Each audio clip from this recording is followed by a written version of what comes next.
man made in the image of God. Right. How you feeling, man? Master! It's Big Bro. TDE. Bro, Big TD. What? Say his name. Oh yeah, I didn't turn the heater off. the boogeyman. The boogeyman came out. Ever since you said that nonsense. That's true. Bro, it was me. I unleashed the boogeyman. Bro. What?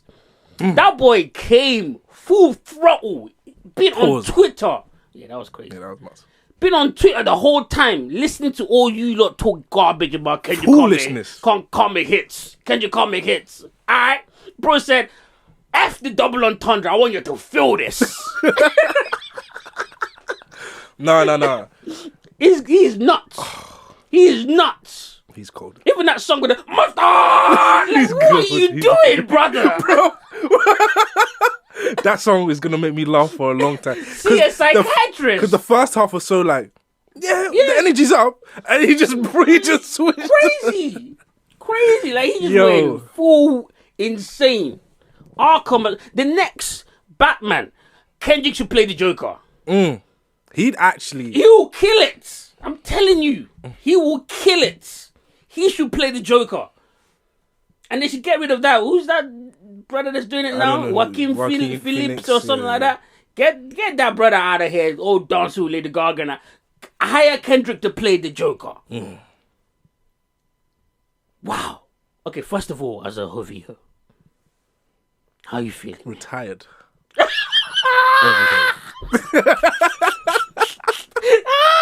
Oh my God! Retired. When did you retire? This morning? As soon as you heard the album? Bro.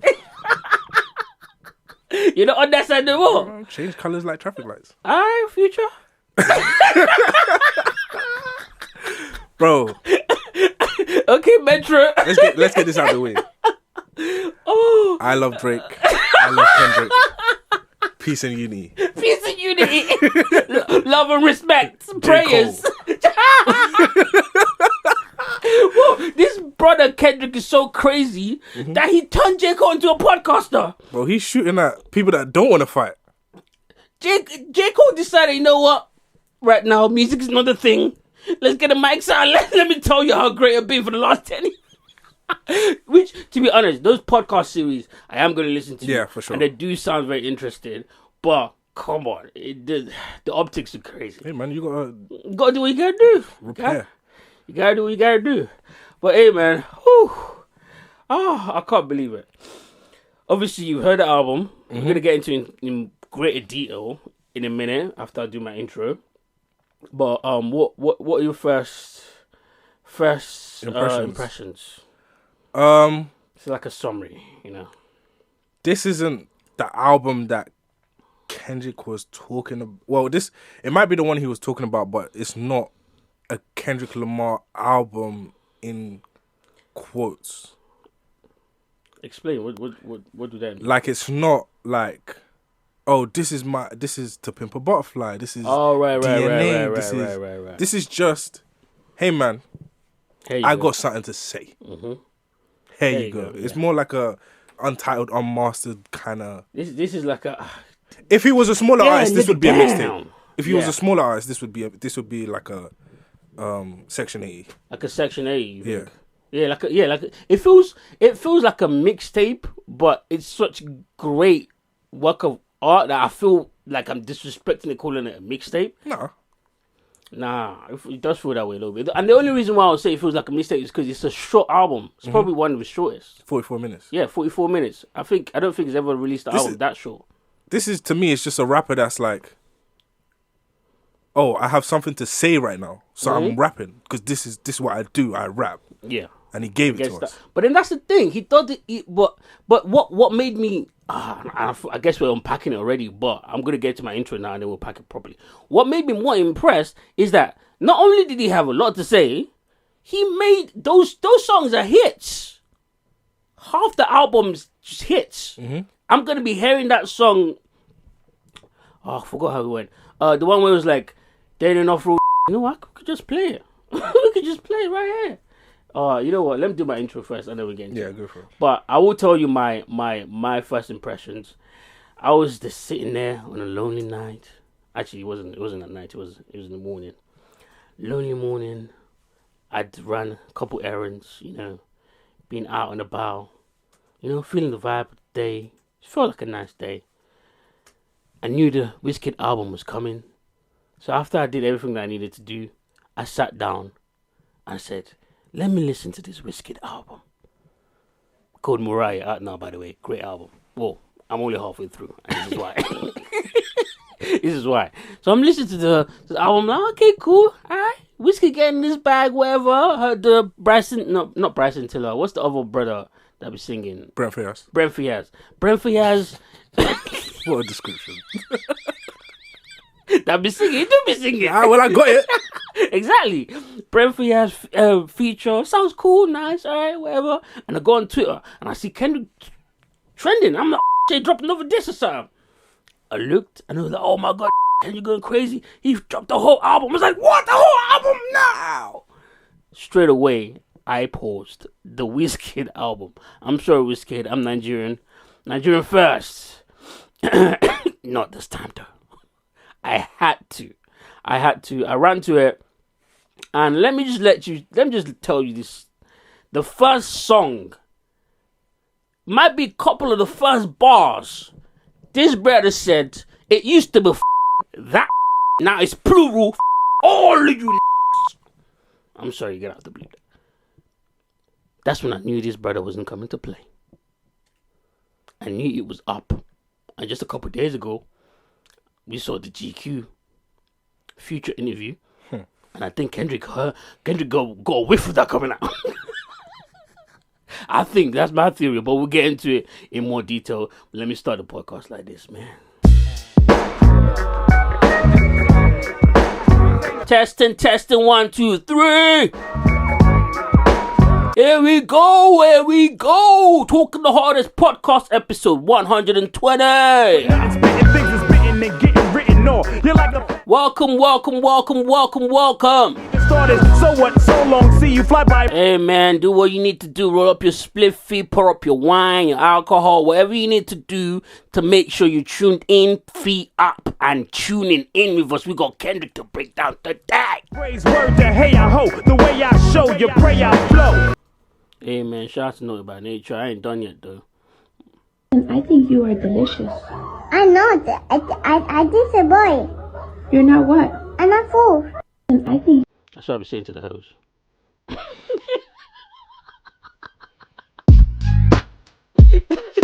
Hey, let's go. It's like we're back in the 1990s. West Coast music is back, baby. Even though this is all East Coast stuff. It's the infamous scar. I used to have this video on my phone back in the day, and I ain't ashamed to say it. And I know that sounded weird because it was just full of niggas. My thing, I'ma get my drink on and party like this so dope. Yeah, now he had his leg on their necks back then. Jesus Christ. Shout out to the first listeners, the last listeners. You were all valued all the same, I promise you. Shout out to all the niggas that be, going out there to make it for their family, grinding, grinding hard and shit. It's cold, it's winter, make sure you get your boo. Make sure it's coughing season, make sure you get your other half, it's not time to piss your other half off. It's time to make sure you make them nice dinners, make sure you buy your girl some nice things, because it's getting cold out there, and if she leaves you now, it's going to be peak for you for the rest of the winter.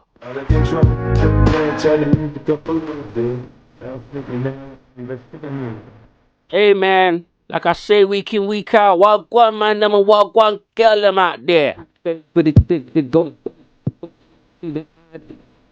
Welcome to the best show in the UK. Like this feel so. We are the fellas off of the Talking the Hardest podcast. Delivering news and all things entertainment, but remember, all these are and all are is man-made in the image of God, and it goes nasty. So much with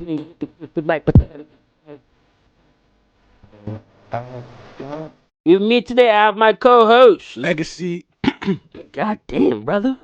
You good? Yeah. Legacy, aka the sound bender, aka the EQ wizard. Come on, man. Aka the journalist. All right. On the ground. On the ground. Just not if Drake is on the ground too, getting pummeled.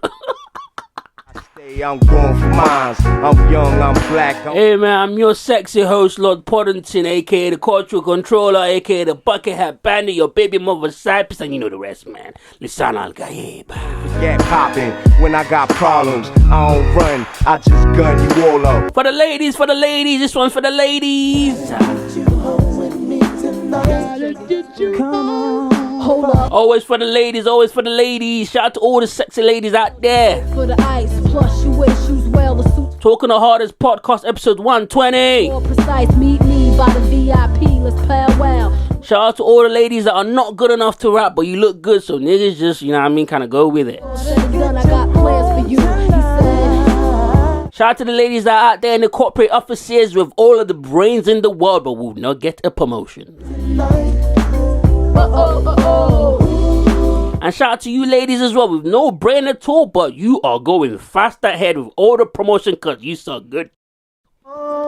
at the bar, high post, frontin', I toast. Hey man, shout out to Foxy Brown, and for those of you who are wondering, that one right there was Get Me Home. That one was a trip back to the 90s. Those are some of my jams. Anyways, let's get into it, man. Let's get into Legacy. You ready for this? Yes, sir. You sure? Yes, Mental sir. health good? Yes, sir. Yeah? You haven't been crying for the last couple days? Oh, you're not in the HVO team anymore. I forgot. You good? Yeah, I'm good. You up for this? Go for it. Okay, cool. Alrighty. Kendrick dropped an album called GNX. If you are living under the rock, you probably don't know about that right now. But, yeah. And before I even go any further, hold on a minute. Okay, that's why. Any of the other niggas around here, cause he ain't like any of the other niggas. You can't treat him like any of the other niggas around here, cause he ain't like any of the other niggas around here. You got it? You want us to treat him like white folks? No, No, I didn't say that. that's not what I said. That's not what I said. Preposterous. Anyways, so Kendrick woke up on a Friday morning and was angry at all of you lot's tweets. Actually, not really all of you lot's tweets, just the tweets from that other side. Claiming if it wasn't for no one like us, if it wasn't for Drake, this man wouldn't have hits. Which I think are very baseless because he had hits way before Drake or way before the beef, in my opinion. Yeah. People that love music would know that. What? People that love music would know that. But it felt like people that chose the other side, and even people that chose his side, y'all was very annoying.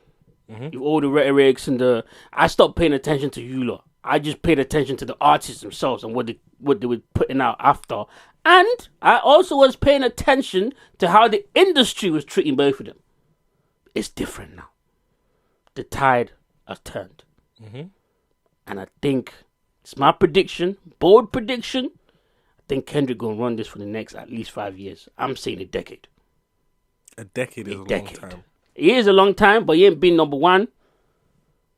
Undisputedly, I think it's about to happen now. Okay. It might not stretch for a decade, but at least 5 years. Okay. At least, at the very least. Because 2025, and I'm counting it from 2024, because that's when it started. 2025 about to be his year as well. And if you lot don't know, he about to win a Grammy in 2025 for this GNX album, even though it's technically a mixtape, but I think he's got another album coming out probably around February after the Super Bowl. He about to win more awards for that. He's gonna run the whole of 2025, and it's just not gonna be a good sight for you Drake fans. I'm included in that too. I'm a Drake fan. Wait, why are you saying Drake fans? Because I think they're gonna use you lot as the butt of the joke for the whole entire year. Who's gonna use us? The entire industry. Okay, I thought we were talking about Kendrick. Or him too.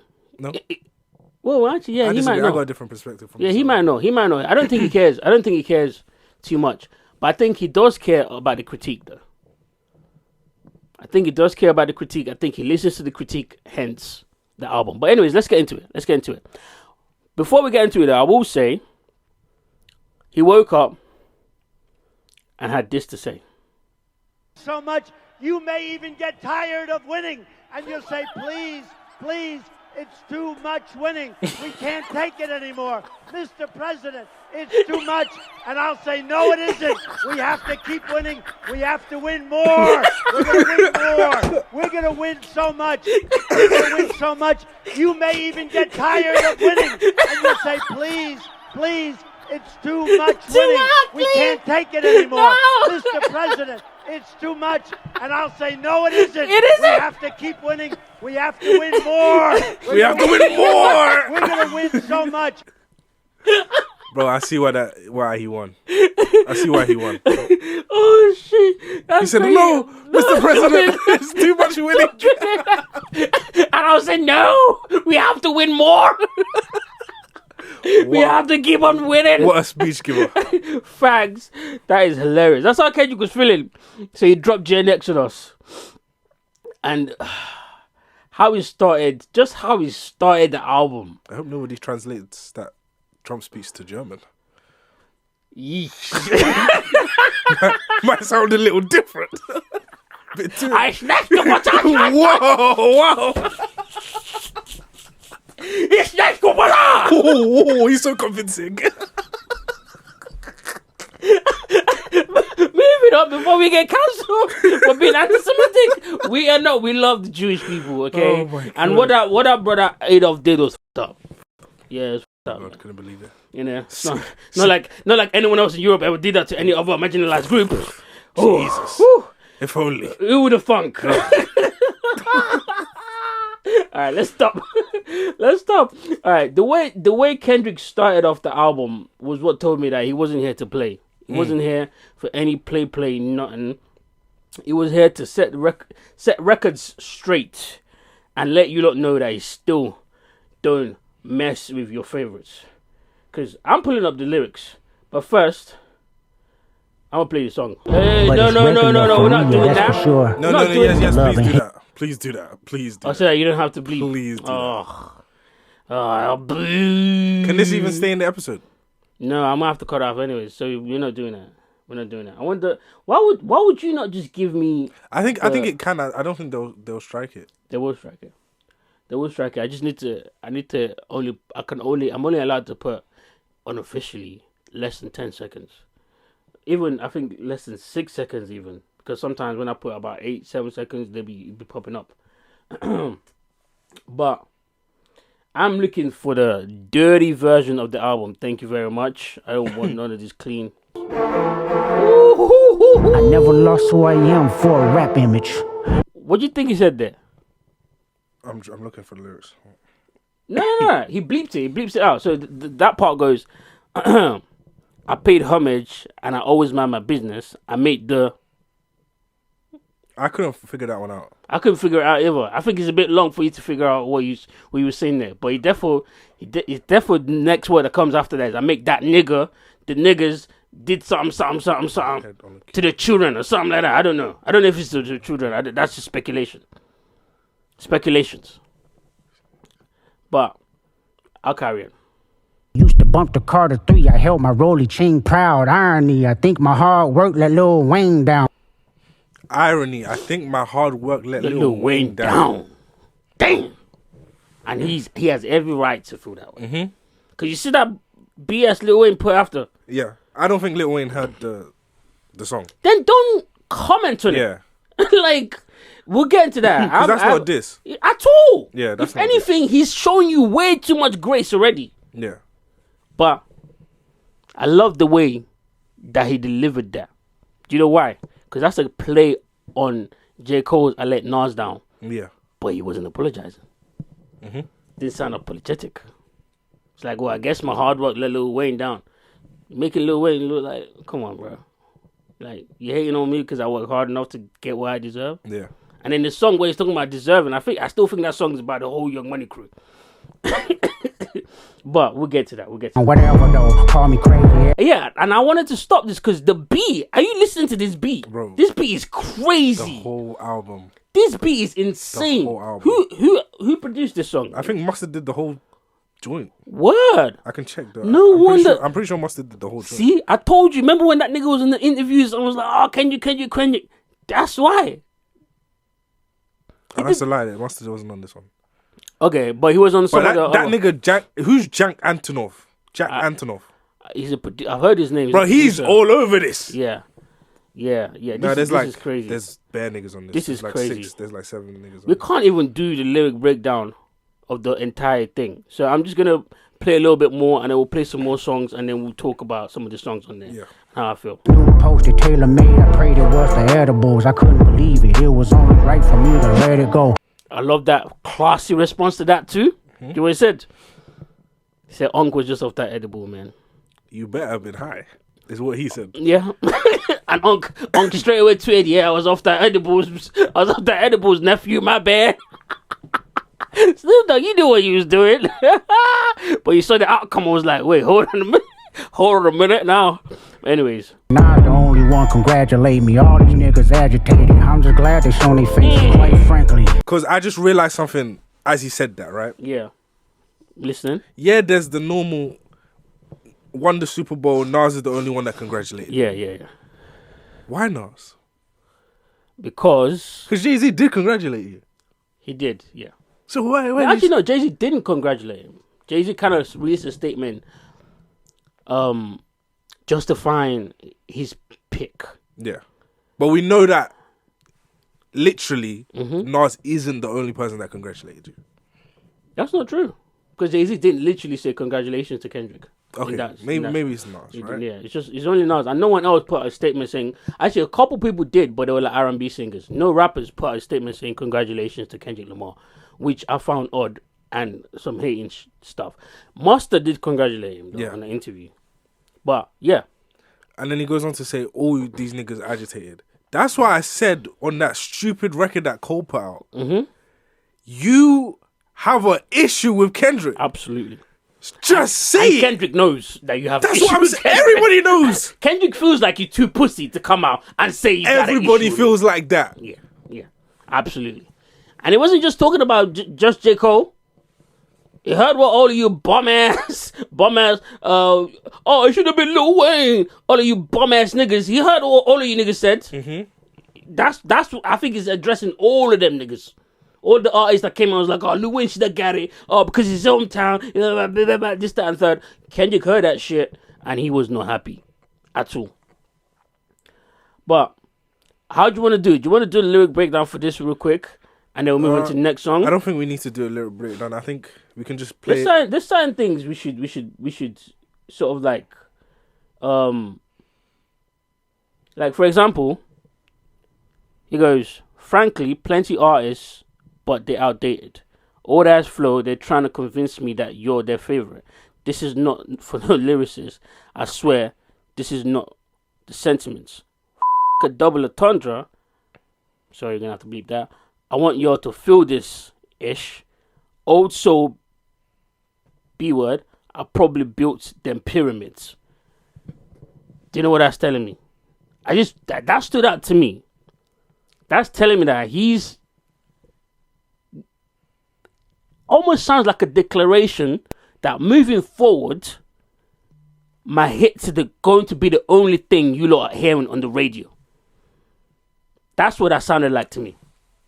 I'm coming up with all this new stylistic flows and all this stuff that you N-words aren't going to have a chance in the game. That's what it sounded like to me. And that was the end of the second verse. Sorry, go on. For me, all that F a double entendre is telling me what the rest of the songs on this project is gonna sound like and what his aim is. It's not really. I think if you approach this album from like still coming off the Drake beef, like, oh, he's still shooting at Drake. He's still shooting. I don't think he's shooting specifically at Drake. I think you get a different perspective of some of the things he's saying. For me, the album wasn't really sitting about beef at the end of the day for me. No. Nor was it necessarily like. But there were some, let's not do that though, there were some bars on here that was directly at Drake. Yeah. In the third verse especially. But it's like, I'm about to go into that after you're done. Go on. But yeah, that's my perspective on this album is just a bit different. Nah, tell us. I'll when we get further in. Okay, so verse 3. We're not going to play the rest of the song. N-words from my city couldn't entertain Old Boy. We know who Old Boy is. Mm-hmm. Promising bank transfers and even Bitcoin. Yeah. I never piss it up. That ish don't sit well with me. Before I take a truce, I'll take him to hell with me. Mm-hmm. If that money got into the hands of crash dummies, could have jeopardized my family and burdened ones who love me. N was mad because I decided not to pretend. Y'all stay politically correct. I'm going to do what I want. What I did. That bar, the first part is directly straight at Drake. Mm-hmm. The second part is at J. Cole and Drake. Mm-hmm. You can't tell me any difference. Yeah. Absolutely. Drake was trying to give people Bitcoin for information on Kendrick. That's crazy. And he's also saying, yeah, I called you a pedophile. I don't care about none of that. Yeah, I did what I did. I think it's funny. Yeah, I did what I did. I did what I did. It's a lot of opinions, but no power to carry it. 2025, they're still moving on some crazy-ish, blah, blah, blah, blah, blah. I think that's it. Yeah, okay, this part, I think maybe be directed. I don't know how recent this was recorded, but I think this is definitely directed at J. Cole, but maybe Future as well. Yeah. Since you're pandering to choose a side, let me do it for you. Okay, F your hip-hop. I want the party just to die. N was crackling about while y'all is on trial. Yeah. He's saying N was cackling about Drake. This is how I knew. This is what changed the perspective of the album for me. He's saying a lot of y'all are sitting on my side, laughing at old boy, but buddy, I don't think you got it. I don't think you get the message. And I think there's a bit of a double entendre there, because I think he's also saying, I don't trust you, N-words, because you, N-words, was posturing like he was his friend until you saw him down and you lot started pointing and cackling at him. Yeah. Why you think I'm going to have your back? I think we should take a wider breath. I don't think he's necessarily only talking about Future and Metro. He's talking about them. I think, yeah. But I think it's in the whole... The album game. for me was more about like him talking about what music is and the messaging and how music affects people and what the messaging in music should be and what it should mean and what hip-hop should represent. And I feel like when he says stuff like, you're sitting there laughing at Drake, but really you're all on trial, is more like, I'm talking to like... all of you. YGs. I'm talking to Thugs. I'm talking to the Futures. I'm talking to the Playboy Cartis. I'm talking to the drug rap, the killer nigga rap, the drill rap. I'm talking the pimp to all rap. of you. Yes, all of you are on trial here. And Shucks and Jives got a little... Bruh, they were moving like they were out of the war. They got a little callback from Kenny. He said, where's the line again? Bro, if I was their PR manager, I would quit today. Now you can't quit. You gotta pivot with it. You know what I mean? You gotta live with it, rock with it. What did he say? Oh, where is it? Yeah. Don't let no white comedian talk about no black women. That's law. I know propaganda work for them and F whoever that's close to them. Them N-words that coon be the same N-words that get groomed. That's crazy. Slide on both of them. That's when I knew he was talking about those specific boys. Slide on both of them. Can't you go and slide on the Shucks and Jives? Damn. I didn't even know he paid this much attention to the internet. But that really grinded his gears. And then he said some other stuff. And yeah, that was the end of the song. I just wanted to highlight all that stuff. I know propaganda worked for him. Yeah. Worked for them. Like, He's saying that you niggas are so dumb. Dumb, yes. That I agree. Yeah, I agree with his statement. And he says he wants to slide on both of them. He's about to send Top and the Perus after both of them. And this is when I knew that Kendrick is a phenomenal rapper. Yeah. Like 4 years ago, we sat and we all laughed at the girl that said, "Have you ever eaten Cocoa Pops with tap?" And then Kendrick comes on this and said, "You ever ate Captain Crunch and proceeded to pour water on it?" And I paused it right there and I said, "You know what? It really depends who says it." Yeah, that's true. Because the way he said it was fly. But he said the same shit she did. Yeah. But she did say it fly. She said it like that. But I'm not going to lie. When I heard it, I was a little bit judgy. Even though it was fly. You were. I was like. He got me. The purse. Bro, he got me. I've never eaten no cereal with tap. Well, that's crazy. I started to relate. He said it. I started to realize. I said, "No, Kendrick, I might have proceeded." Not me. When she said it, I was like, ugh. When Kendrick said it, I was like, you know what? I understand. I get it. I looked at it like a fly bar. Don't get me wrong. I was like, that's a fly-ass bar for poverty. But now I feel him though. I feel him. I'm not gonna lie. I do feel him. The next song I want to go on to is the Reincarnation song. We're not gonna play that much of it, but let's just play the first verse of song because this song is ridiculous too. Oh my god. And by the way, I love all the Spanish intro stuff that he does throughout the whole album. Incredible. Gluttony was too attractive. Reincarnated. What? Are you nuts? First of all, the Machiavelli influence is highly appreciated. Crazy. And I know this isn't about Drake, but I think that inspired him to do it. I think Drake trying to make fun of, or you know what I mean? I think that really pissed him off, and he was like, you know what? I'm gonna do something to sort of like, because this whole album was a West Coast album. Yeah. And I felt like he thought, you know what? I'm gonna do something to kind of like bring back the myth of Tupac being the greatest type shit. Yeah. You know. Yeah. I'm glad that's the word I'm looking for. Yeah. Speaking of the Spanish intros, on Whacked Out Murals, the one in that translates to "I feel your presence here last night and we start to cry."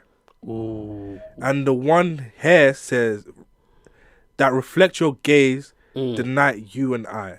Ooh.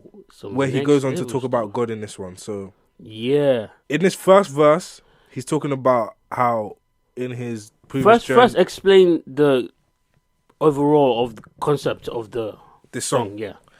So Kendrick is going through like his past lives and having a conversation, and he's talking about how energy from things before affect the way we move where we are currently. Absolutely. And even if you don't believe in past lives, it also includes like things that you did 10 years ago that might be affecting the behaviors you show now or the personality you have now today. Absolutely. I loved it because as soon as he started going into that past life regression, I got it. Where he talks about being a musician. So I was the only one that was slow then. And possibly. I thought it was rapping. I was like, oh, he's rapping from Luther Vandross. Oh, did he take drugs? Like, but carry. Yeah, he talks about being a musician in a past life. In different past lives. Going through that journey, and then how he died in that past life. And then in the next verse, he talks about becoming a woman. In another life. Yeah, in the life after that one. Yeah. Still a musician. Which I thought was very genius. Yeah. Still suffering through different trials and tribulations, but this one was related to drugs, sex, stuff. And the first one was related to what? Gluttony, spending money on women, stuff like that. Then we get to the present life. That's Kendrick Lamar. Yeah, that's the one that was very interesting. You see what he said to his father? Do you see what he says to his father? Where? So it says, I spoke so freely when people needed me. No, hold on. Before that. My father kicked me out of the house. And in all three, notice in all three, the father kicked him out of the house in all three lives. Mm-hmm. Which I think was the poetry in the way that he wrote this song. It's like all three lives, when you hear this story, could have been lived by the same person, by the same soul type of thing. Mm-hmm. They were all musicians. They all had like trials and tribulations that they were going through. And it stemmed from an issue with their father. Mm-hmm. But only in the third one did he actually have a conversation with the father. The first one and the second one, instead of having the conversation with the father, he went and just like invested in time in things that just destroyed him both times. But anyways, my father kicked me out of the house. I finally forgive him. I'm old enough to understand the way that I was living. Ego and pride had me looking at him with resentment. I'm gonna rush through this. I closed my eyes hoping that I don't come off contentious. I'm yelling, Father, did I finally get it right? Everything I did was selfless. I spoke freely when people needed me. I helped them. I didn't gloat. Even told them no when the vultures came. See, this, I think, is true to himself. Because people keep complaining that, well, you lot are going on Kendrick's side, but Kendrick's not going to give you a feature. He's not obligated to help every single person.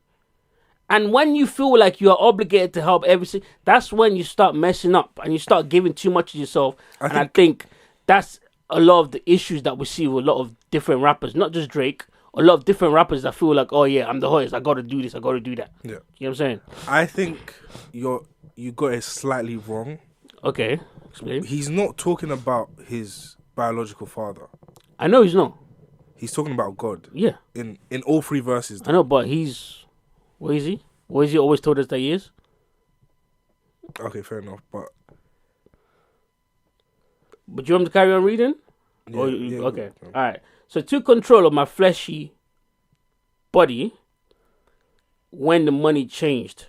Son, you do well, but your heart is closed. I can tell residue that lingers from your past creates a cell. Father, I'm not perfect. I got urges, but I hold them down. But your pride has to die. Okay, Father, show me how.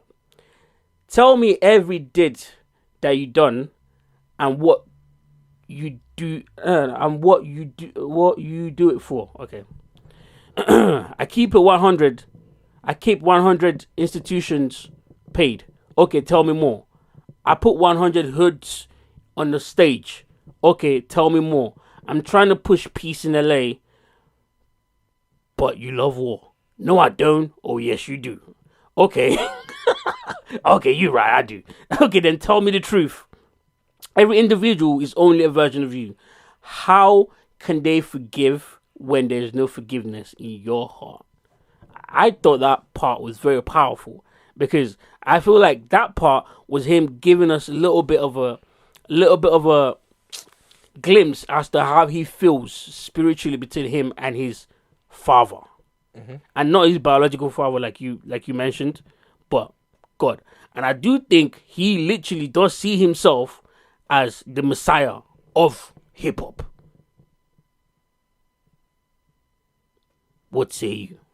My perspective on the Elohim stuff changed recently with hearing this project. He doesn't think he's the Jesus of rap or like the Messiah of rap. What he's saying is like everybody is a reflection of you, and like you can't force people to be what you are.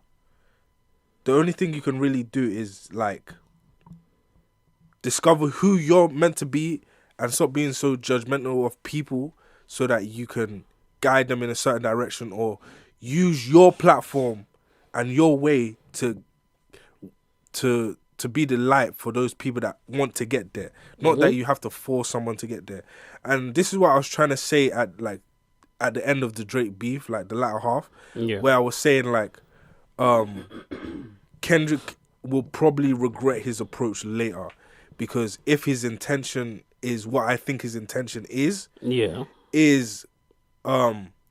Drake, you have this voice and you have done this in the past, and I think you're going down the incorrect path. So this is a correction, which I feel like he said after that song, which he said, and this lets me know that that's probably his mindset and where he's going with the how can I think so. you forgive if you don't have forgiveness in your heart, and him bleeping out Drake's name twice songs is like, okay, you're sitting on the fence about something.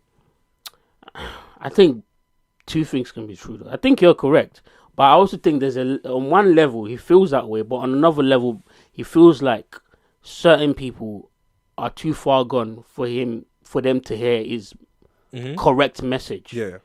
So what am I gonna do? I'm gonna banish you, which is where the anger comes from, and which is where the forgiveness in his heart thing comes from. I think they're both kind of like two things that do exist side by side. Because we're human beings, we're not perfect, and we kind of like sometimes you be so mad at people, you want to be good, but you have to shun them, or you have to keep them away just so you let them know that you're completely against what they're doing. Does that make sense? Yeah. Yeah. I feel like that's what that is. And this song was a genius song, in my opinion. This is my favorite song off the album. I love the song. It listens well. The storytelling is incredible. And even if you're not listening to the story itself, the beat is crazy. This was a flip of one of Tupac's old song. I can't remember what song it was, but yeah, what a way to flip this beat. Yeah, the song is super complex because very. He's talking to God, and then God goes into this everyone is you, and you are everyone, and then he tells us that we are the devil, right? Yep. And if you go back to those two verses where he says, "My father kicked me out the house," that theme of us being the devil is there the entire time, but it's not revealed until the final verse where he's like, I kicked you out of heaven, you were my greatest choir master, where you were a musician. I didn't even catch you were a musician 3 times. I didn't even and you were kicked out. Yeah. Because all gluttony, 3 times. Yeah. Greed and disobedience. Yeah. Just like Satan.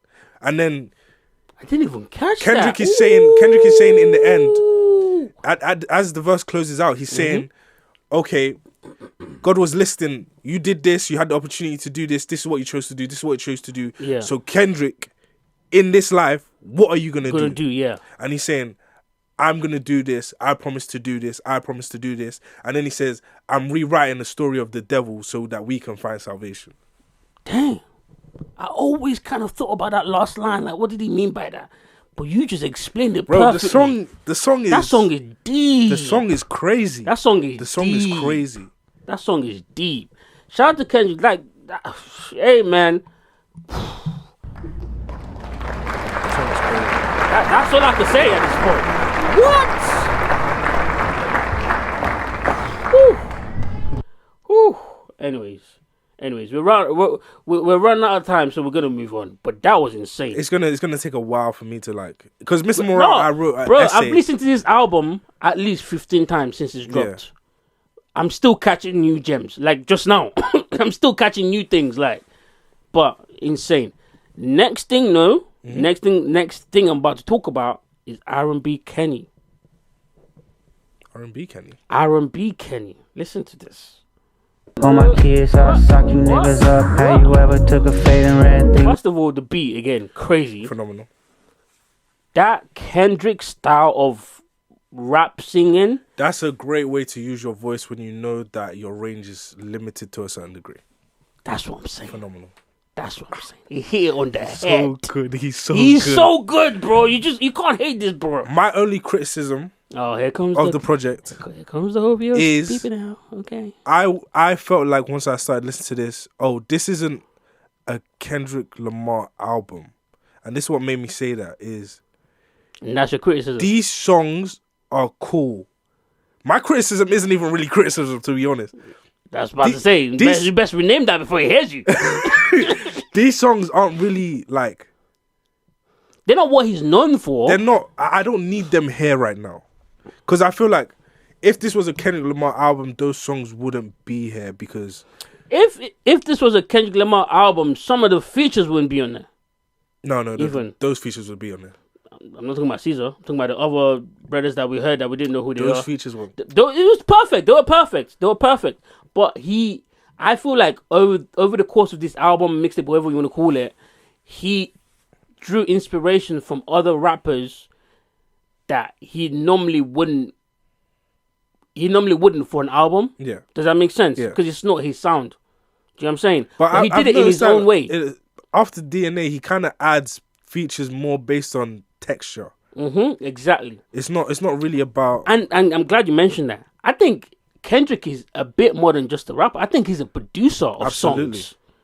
And this album showcases that very, very obviously. Bro, he put hooks that are just repeated words. Yeah. And I was like, no, this is making Cool. sense. You get what I'm saying? Hey Now is one of my favorite songs on the You thing. get what I'm saying? It's like he produced every single song so perfectly that it's difficult to fault any of them. Yeah.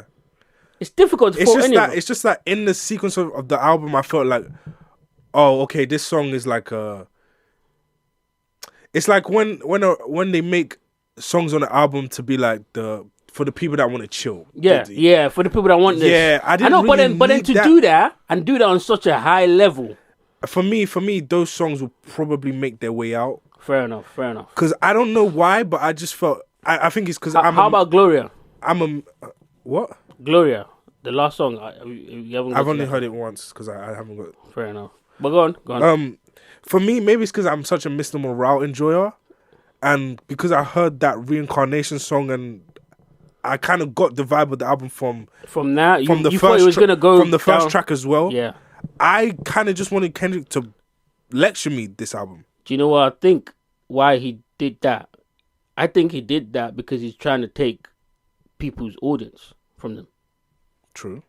I think he did that because he's trying to broaden his own scope of what his sound is. Yeah. Because he does those new sounds, but he does it in a Kendrick Lamar way. Yeah. Because yes, I agree with you. This doesn't sound like a Kendrick Lamar out, but that's because he's doing something new. Do you know what I'm saying?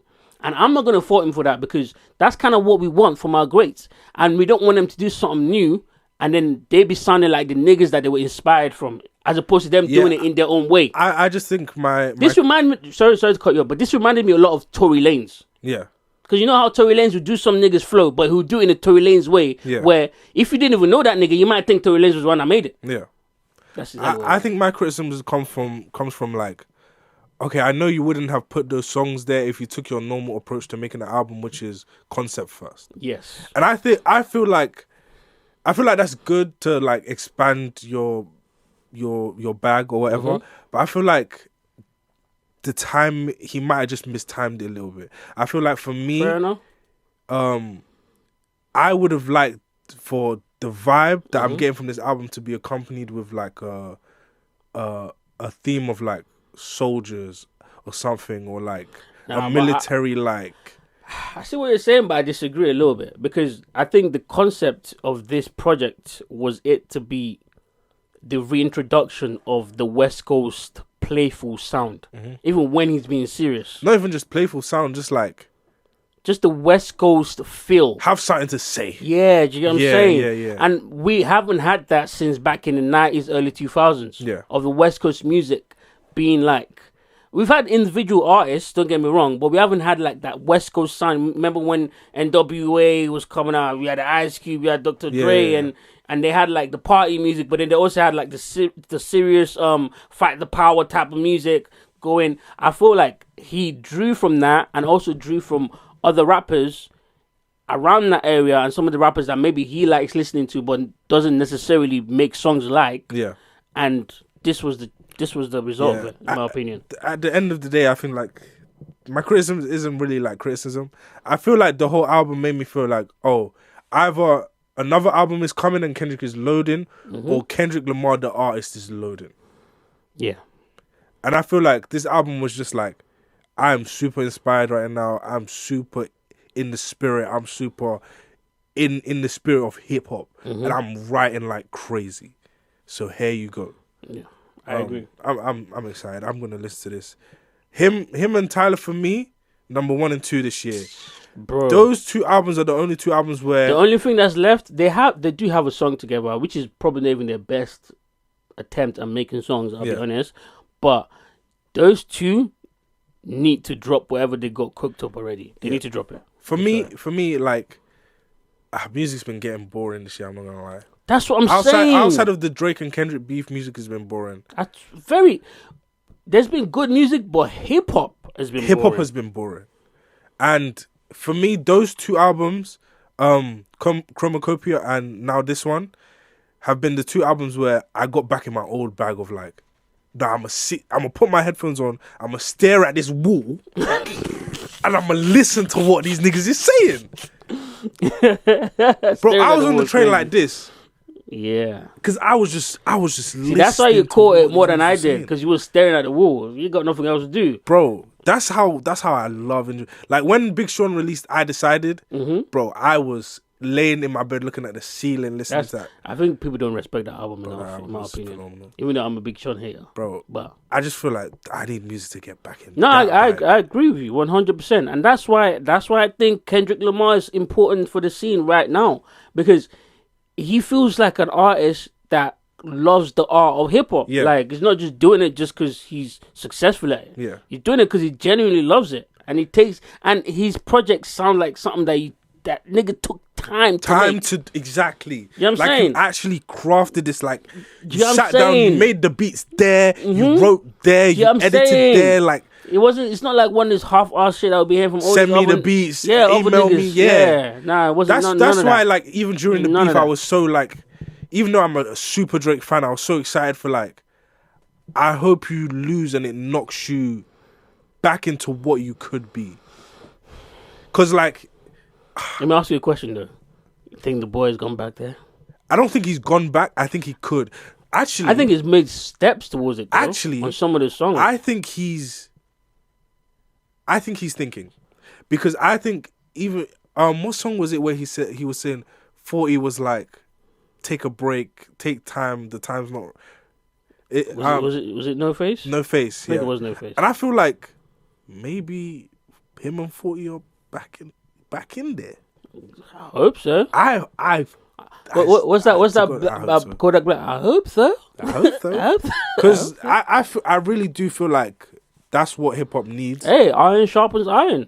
Absolutely. Even if you one has to get one has to get bended, we'll put it back in the forge.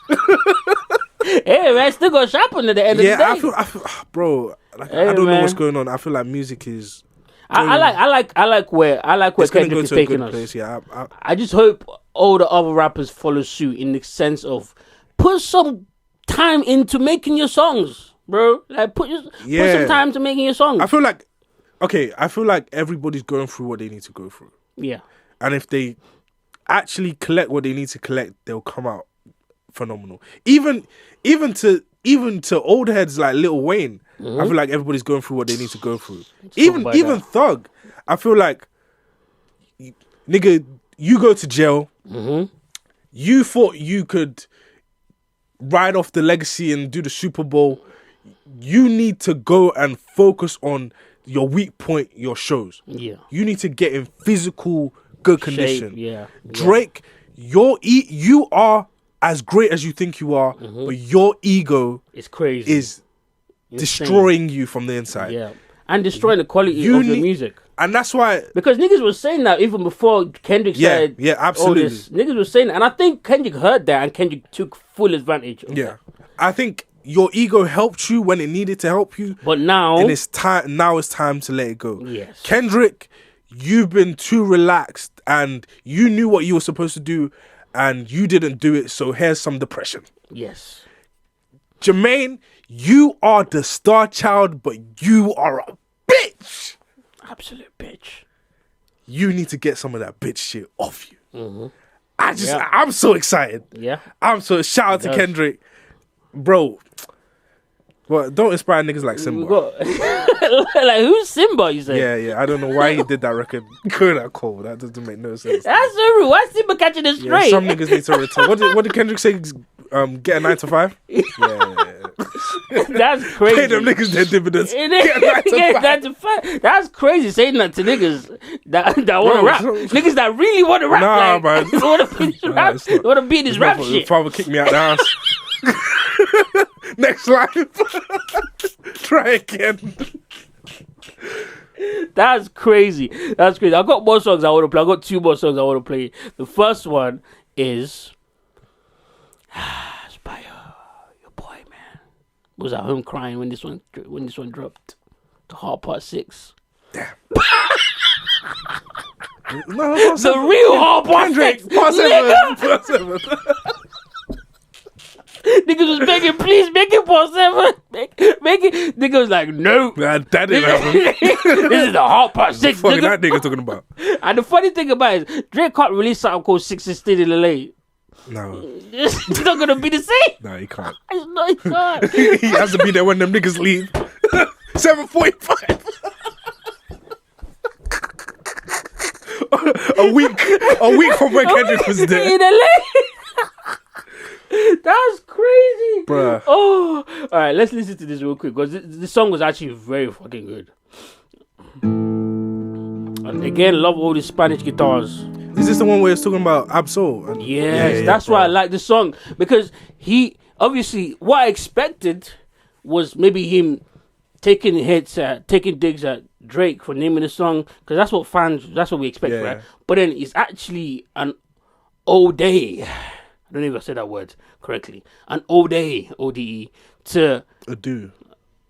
No, it's not ado. I'm not trying to say ado. It's like an ode to something, like a tribute. It was like a tribute to TDE. We are just niggas on yeah, mics. we just niggas, man. We just niggas. Just niggas on like a mics. tribute to TDE and the early beginnings and where they are now. It was a beautiful song. It was a beautiful song.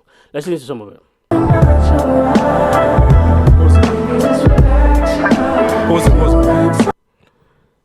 Insane song. That first verse, it lets me know that, like, damn, these niggas old.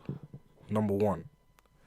Number two, it makes me feel happy that, like, all 3 of them, Drake, Cole, and Kendrick, are in a stage of their career where it's like, we're talking about the old days. Like, yeah, I mean, they're not that old. But it's like... Same age as Drake, 37. Yeah, I know, but in terms of career-wise. Yeah. Where it's like, let's it's talk been about... a while. Let's talk about the start. Let's show Yeah, because think about it. Them niggas started when they were like 20, 22. Like, 15 years ago. Let's talk about how it started. Let's show you how it started. Let's mention the people that you know that were there. And it also makes me realize that, like, if you don't shift into your career ebbs and flows, like, even 40 said it. I like how 40 said it, and I think Drake lost that. He said in one of the things interview on 100 Gigs, he was like, it was like years ago. He was like, our plan for Drake is to be like, as he ages through his career, we want to follow those transitions, and be the artist that is comfortable going to the next stage.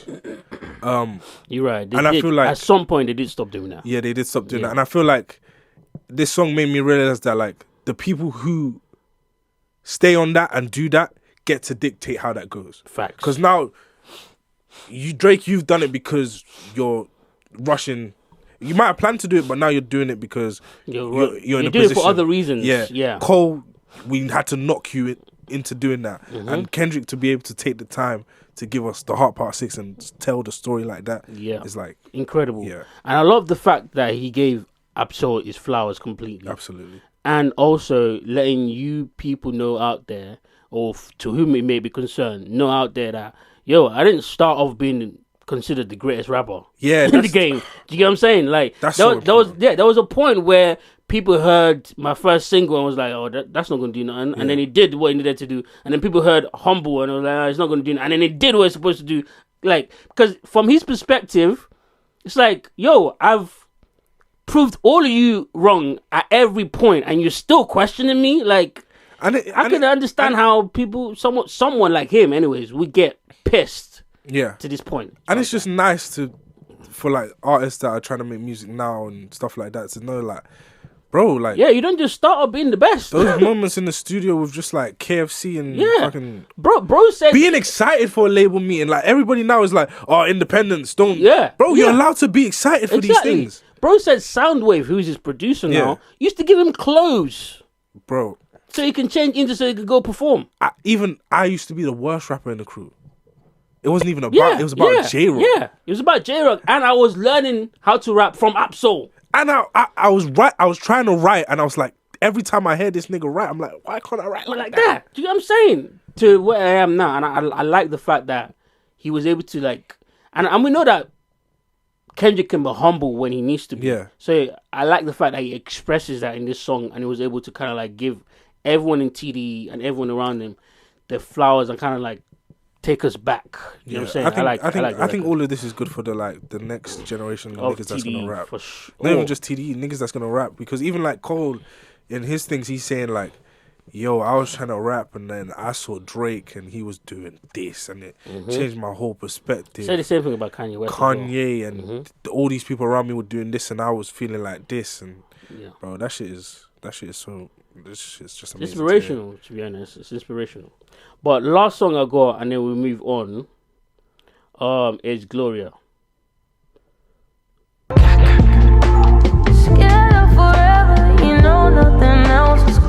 That's a cheat code right there. And he got scissors to come in like that. Oh my God. Recipe for success is what I listen to. Right. Well, I like this song because I love how vulnerable he got about his relationship with Whitney. Yeah. And also, as well, because he didn't have to tell us that. And that's why I kind of disagree with what you're saying with, like, you expected him to lecture us, but I think he just doesn't, or not that I disagree with what you're saying, but I look at it from a different perspective. Like, I think his intent isn't to lecture us in some of the more vulnerable, but just to let us know that he's also human. Yeah. Do you know what I'm saying? And in this song, we're not going to play the whole thing, obviously. He talks about his, not tumultuous, but complicated relationship between him and his girl. And at some point, even when they went Ghana, he says on the song, the second verse, when they went Ghana, he wouldn't have sex with her without a condom because they weren't really together and he didn't trust her at the time. And that, and the third, now he's looking back at her. She's always had his back at every time that it was important to him and shit like that. Just kind of giving her flowers as well. You know what I'm saying? But making it sound incredible. Yeah. So I like the entire album. In my opinion, the album's chef's kiss. I know that I enjoy it, even though I rushed to listen to it. Yeah, but I think you listen to it more and more and more. Yeah, I'll listen to it more. But I'll say that off the first listen, once I got to the end, Spotify auto-played a Little Baby song, and I've never been so fucking angry in my entire life. I said, what the fuck is this? Bro, I was pissed. I was pissed. I said, what kind of bullshit is this nigga talking about? That is disrespectful, but that's Lil Baby though. Bruh. Lil Baby don't fall off. Niggas are scared. Niggas are scared to acknowledge normally, it. right, all that like Young Thug speak, Lil Baby speak, I understand it. After I came off this Kendrick album, it sounded like gibberish. I said, yo, is this nigga casting spells? Fuck off. I ran the album straight back. That's crazy. Poor Lil Baby. And just to add to the I guess the analysis for Heart Part 6, there's also a part where he said the reason why Black Hippie couldn't go forward was because of him, because he was in a different, like he moved on with his artistry before that project was able to like form itself, and he had to, because just to go back to the point that you made about being an artist and being aware of, you know, the decisions that you make and the like sort of like points in your career where you have to make a choice and making that choice sort of thing. So he had to make that choice to leave Black Hippie, and they all decided not to do it because he was reaching a different level in his career and he had to focus on that. Sometimes, and sometimes even that, like, there's a lot of songs we don't get because sometimes when you make the song in a moment, it should come out in that moment. Facts. If it doesn't, if it drags, and now niggas are in a different state of mind, it's not gonna happen. So for all of you Black Keepy fans, I was never really a Black Keepy fan like that. Black I'll Keepy be was real. cool. They were cold, but I wasn't like, oh, they should release an album. Yeah, I like, wasn't invested like that. They gave us a couple cool tunes. I was like, I don't cool. need. You know what groups do wrong? I just need y'all to link up once in a while. I don't need this whole group to be a different entity. I need y'all to go away, and then whenever you happen to be on a song together, it's Black EP. Yeah. That's what I need. I get what you're saying, but it doesn't necessarily work like that in real life. Yeah. You know what I'm saying? Because, things happen. Niggas have family. Niggas, like... Yeah, but that's what I'm saying. I'm saying that the... No, but that's what I'm saying to you, that they might not be able to meet up once in a while. Yeah. Some niggas might be on this trajectory. Some niggas might be on this trajectory. They go focus on their families, shit like that. But they're still bros. I think, but for me, I think that's what makes it better. I get what you're saying. If the link up does happen or it doesn't, then... Yeah. But... Yeah. So as a Drake fan, how are you feeling right now? What does it have to do with Drake? As a Kendrick fan, I'm ecstatic. As a Drake fan, I don't feel away because I know what the niggas on Twitter is like. I don't know why they're in that mood. Like, music is music, but they're in the mood because they feel like they're doing a what's the word? A victory lap. Shout out to Nipsey Hussle. Well, if you win, that's what you do. That is true, but they're taking it a bit too far. Yeah, it's a bit too far. I feel like even Kendrick isn't really saying all that. Like it wasn't. No, he's not. Of course he's not. Of course he's not. But anyways, I'll just poke a fun at you. Shout out to the West Coast. Great body of work. I hope the West Coast is able to hold on to this for as long as they possibly can because they have a lot of talent from the West Coast. Yeah. And yeah, that's it pretty much. I don't know if there's anything else that you might want to say before we move on to Mr. Vandross, Mr. Future Vandross. Phenomenal album from Kendrick. Can't wait to hear more. I'm gonna listen to this for so long. Still not gonna listen to that Doechii though. That's crazy. You should. This is gonna push it back for me. Well, when there wasn't music, you didn't anyway. So, well, this is gonna push it back even more. Yeah, you're a hater, bro. You're a hater. Just listen to it. It was a good album. It was. I don't think I'm putting on the pedestal that them niggas is putting it on because it's just our first album and you need to do more for me to start looking at you like, oh, the very best. But it was a good body of work as well. You know what I mean? So Future was recently on GQ. Yeah. Oh, hold on. Before I move on to Future, what I love the most about this Kendrick album dropping unexpectedly is how it expeditiously stepped on J. Cole's. Oh, guys, I'm releasing a podcast where you get to know much about me and my story. Kendrick was like, drop that, man. Like, what the fuck is this nigga talking about? Drop that shit, bro. Like niggas gonna go remember no fucking podcast. You had who? Imp? Who's that nigga? Who's that nigga Imp? Alright, cool. Well, just drop that shit, man. But anyways, we are gonna talk about the J. Cole's podcast in a minute though. But Future was on GQ, being interviewed by the GQ, and he was asked a couple questions. They asked him about the beef between Kendrick Lamar and Kendrick. I mean, and Drake. Kendrick Lamar and Kendrick. Well, that nigga probably was beefing by himself. Mustard! Yeah, we didn't even play that song, but you lot go listen to that song. That song is crazy, by the way. And I didn't even play your favorite song. Do you want to play that? No. We could play it later. And I don't think it's going to be a new music segment because we're already 1 hour, 15 minutes in at this point. 15 minutes in at this point.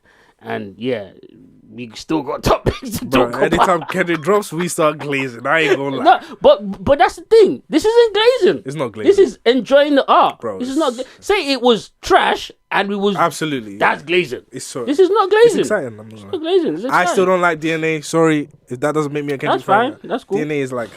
That's cool. I think DNA is a quiet taste. I like the song. Yeah, I like the song. To be honest with you, I like a lot of songs on. I don't think DNA is.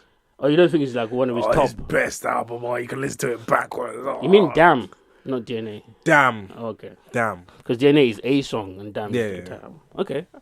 I mean, I'm not mad at that. I disagree. I think Damn is one of his. To be honest with you. Not for me. It's probably sitting at 4 now. Okay, I could see that. I can see that. This was definitely better than Damn, though.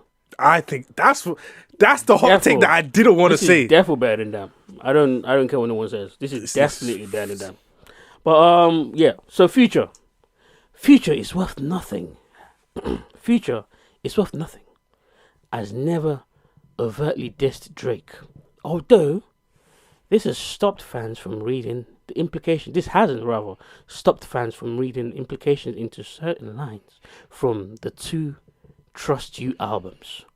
When I asked him in Miami about a perspective on the beef, it seemed like he's about to give one of his patented evasive interview maneuvers.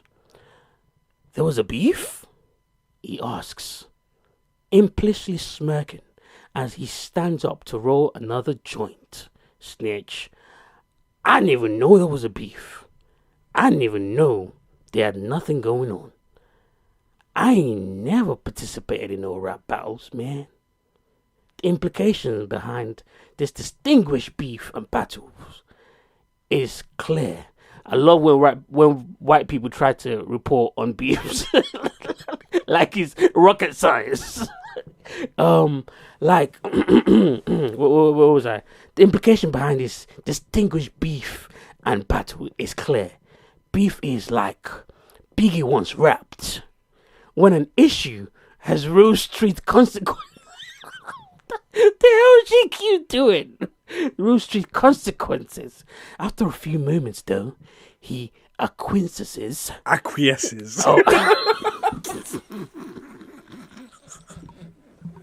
I see acquiesces. Do you know what pissed me off? I was looking at that word. I was like, nah, my nigga got this. I didn't. You should have said so. Why you said so?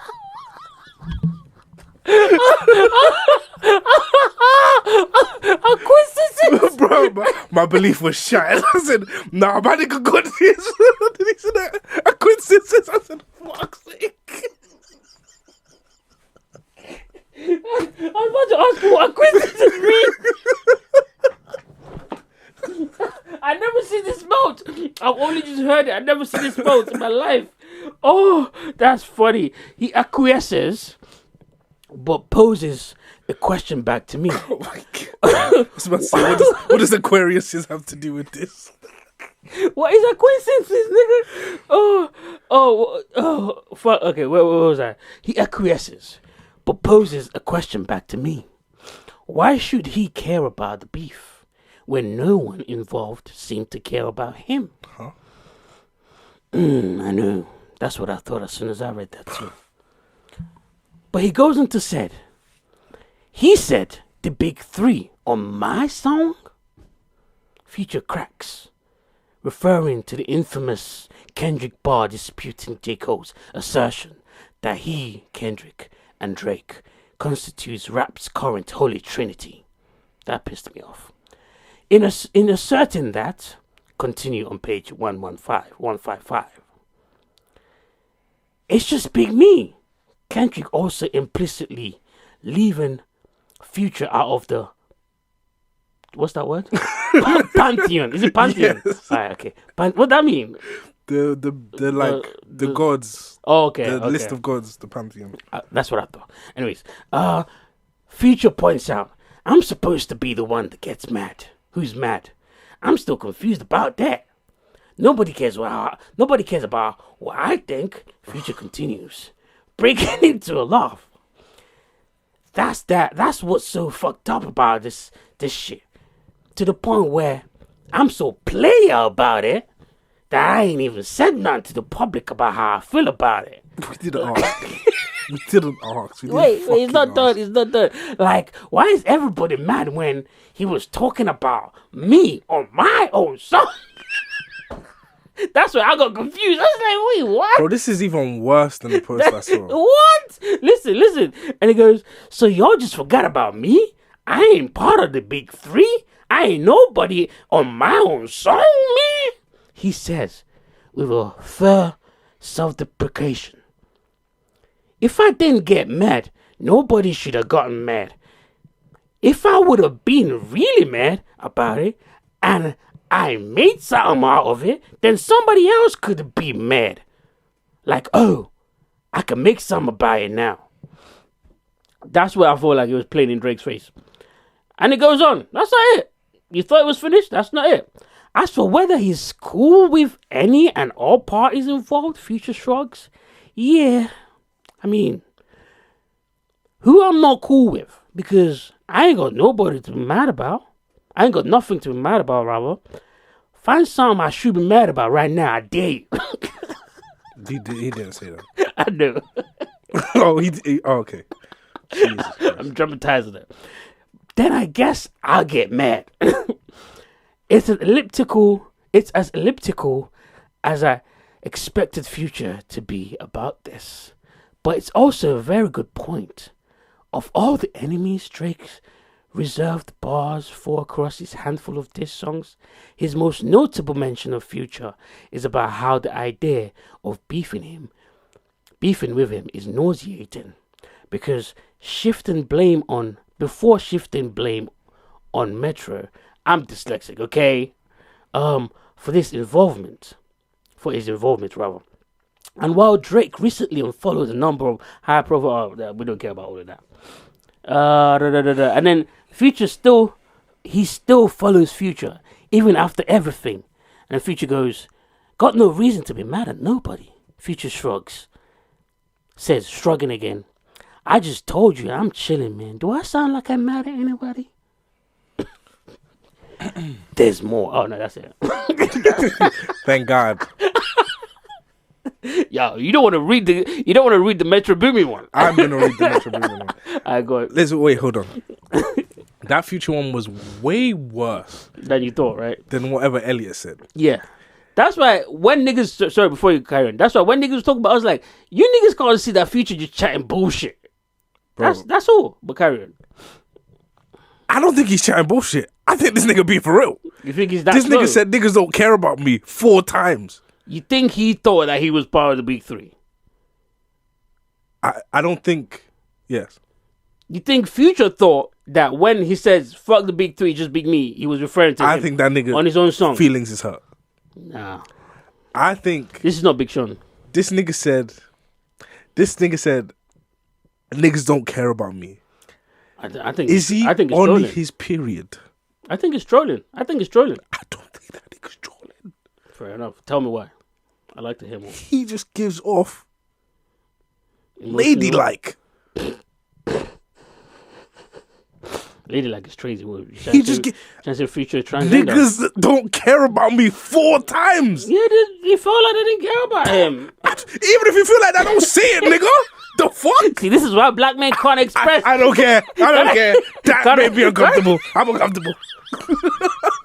This is why black men can't express their feelings. What is happening? Because it makes niggas uncomfortable. Bro. Yeah. He felt like niggas didn't care about his opinion on his own song.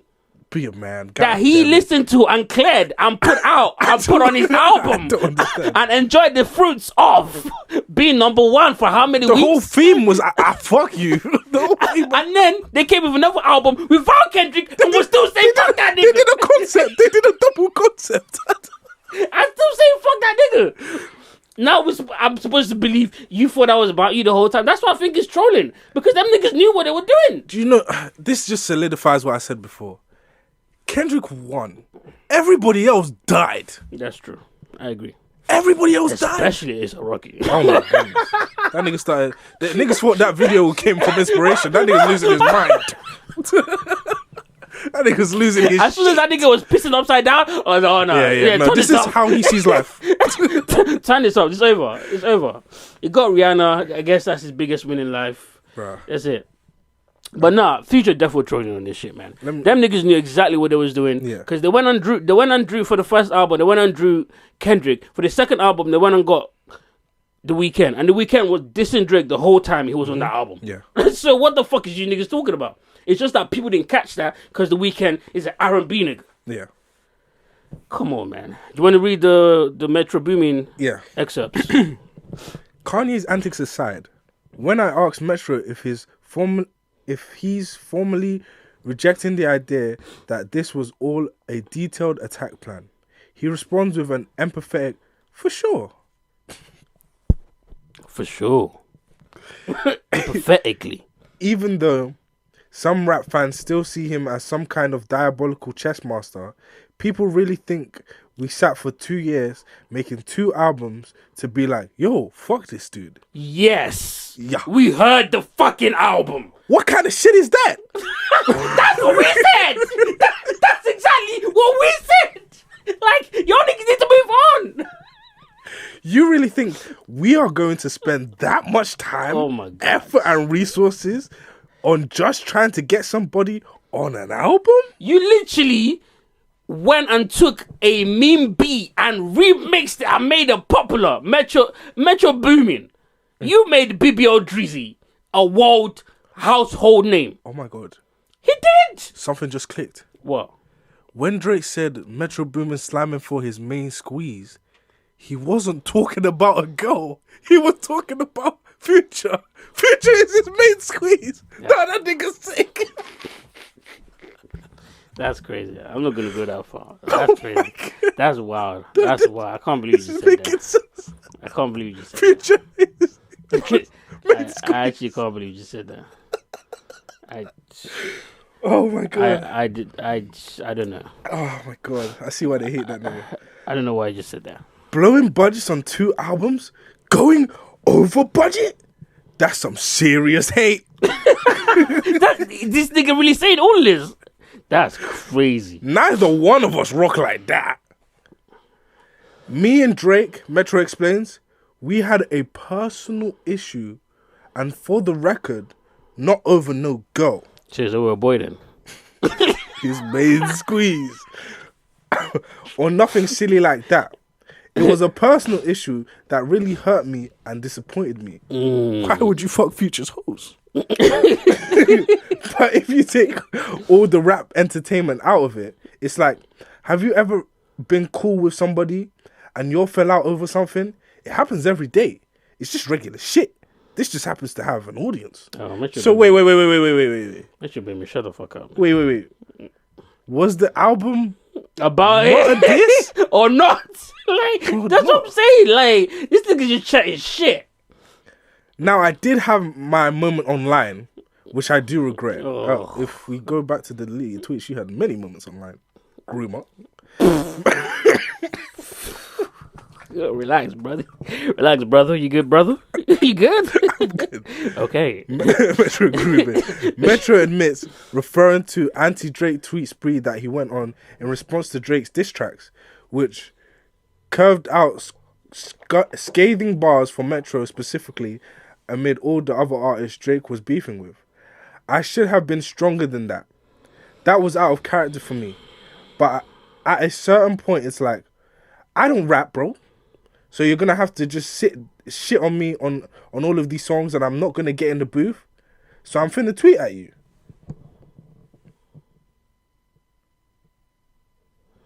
This nigga really just said all that bullshit. This nigga really just said all that bullshit. Alright, okay. Let's move on. I'm gonna. There's not that much to there's not that much to unpack here. You diss me, so I'm gonna tweet at you. Alright, bro. These niggas can't be serious. Nah, bro. This niggas seem to be serious. Bro, French Montana still hasn't said nothing. Why did Rick Ross do that? I don't get what's happening. I know, but Rick Ross is not walking it back. DJ Mustard is not walking it back. Who else is not walking it back? The walk back is crazy. The walk back is insane. Insane. You can't do all of that for months. When you lot song went #1, you lot was celebrating. Shout out to Kendrick. Now all of a sudden, oh no, we didn't do that. Walk back is crazy. Oh my God, they had beef. No, me. Oh. Like, I could respect niggas that stand on what they stand on. Mm-hmm. Come on, man. Fuck out of here. But I do have a theory. I think this walk back, or what it seems like a walk back, is due to Young Thug. I think so. Because Young Thug has a lot of pull in Atlanta. And a lot of niggas are scared of Young Thug. But niggas won't come out and say that. Instead, they're going to play like this in our face like we're stupid. Anyways. Right, so J. Cole's podcast. What J. Cole did, man. I mean, what Kendrick did to J. Cole, man. Turn him to a Joe Budden. Yeah, I don't know what's going on. It's not a podcast. It's a podcast. It's an audio adventure. Oh, fuck off. Fuck right off. No, that's a podcast. That nigga's a podcaster now with his engineer or his producer. They said, oh man, we just got some mics in here. I don't even know what's going on. I don't know where the mics came from. Yo, niggas with a podcast mics. I just started talking. Like, yo, they forgot how great I was. Please, let's remind them. Over 10 episodes of this shit. Like, no, but on the real though, I do think it's a great idea for his rollout. I still, even with all of the apology tour and all of that nonsense that he was doing, I still do want to hear the fall off. J. Cole still raps. It just don't got the dog in him. And it's not his fault, man. Sometimes when you grow up in North Carolina, and he deleted his fucking tweet. Which one? He wrote a whole paragraph. Because I can't find it here. I mean, it's telling me something went wrong, it won't load. Maybe it's my internet. Maybe it is the internet. Alright, but anyways, he released a whole paragraph. I wasn't going to read it, I was just going to show you. It's a whole paragraph alongside the podcast. Mm-hmm. And basically the gist of it is each episode is going to drop every week. And alongside the episode is going to drop, I think the first half of it is going to drop all the mixtape that's not on DSPs are going to drop on DSPs on the episodes, which I thought was a great rollout. Mm-hmm. And I'm guessing what was going to happen is by the time all the podcast episodes have dropped, then the album is going to come out. They're going to announce the album coming out or something. But now the kid done dropped. I don't know if that nigga want to do that no more. I don't know if that nigga want to do that no more. But I do think if he gives it some time and maybe like try to sneak it out in January or something, like, oh, New Year's Day, J. Cole, I think that could be successful for him. Yeah. But from now till December, don't do it, buddy. Till Christmas, don't do it. Don't do it. Because all that Kendrick songs are going to be getting bumped. Yeah. In the clubs, in niggas' cars, everywhere. And the album's not going to get a chance. Unless the songs on there is really like that. Well, songs on his album. Yeah. That's true. Unless it's really like that. Which I think it is. I know, but even if it is really like that, niggas are still going to listen to Kendrick over him. I don't know. Because no, I do know. Do you know why? Well, maybe not average fans, but hip-hop fans will listen to Kendrick album more than they'll listen to his. Because when niggas gave you the red carpet to show us that you was the one, you went and started apologizing to the opposition. That's true. So, and that's just how hip-hop is. Competitive. You know what I'm saying? It is what it is. I don't think it wouldn't behoove him to drop anytime soon, is all I'm saying. Yeah, no time soon. You have to keep that. Especially if you're saying this is your last album. Yeah, you gotta keep that. And you know he's been teasing this since 2023. Yeah. 2024 about to be over. He should have done it before the beef started.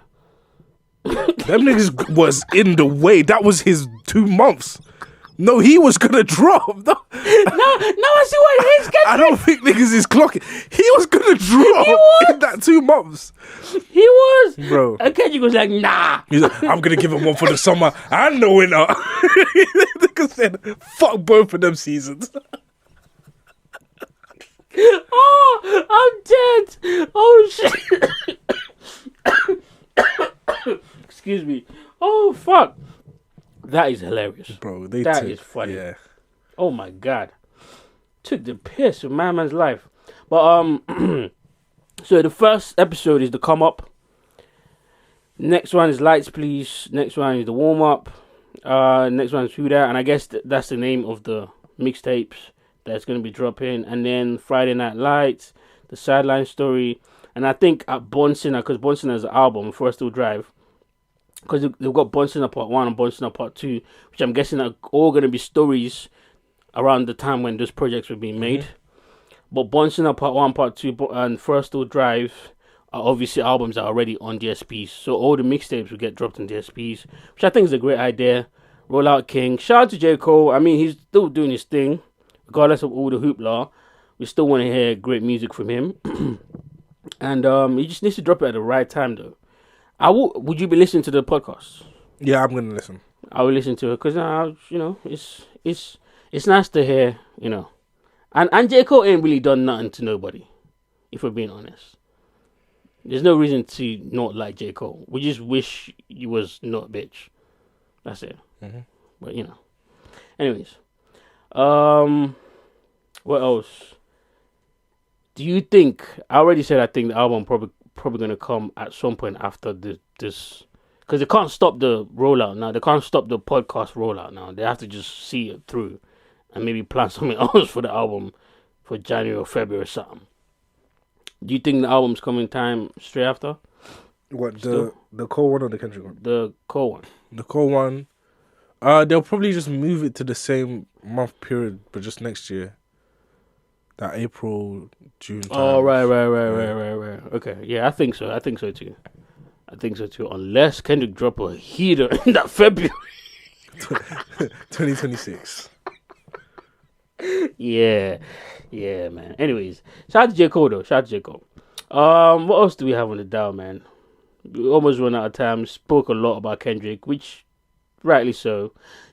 Yeah, this is what I want to talk about before we get out of here. And I want to make jokes about. Have you seen Jay Leno recently?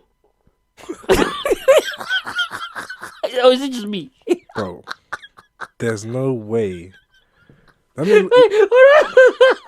way what? That didn't look like he was on the cast of Fury. That didn't look like he was at war.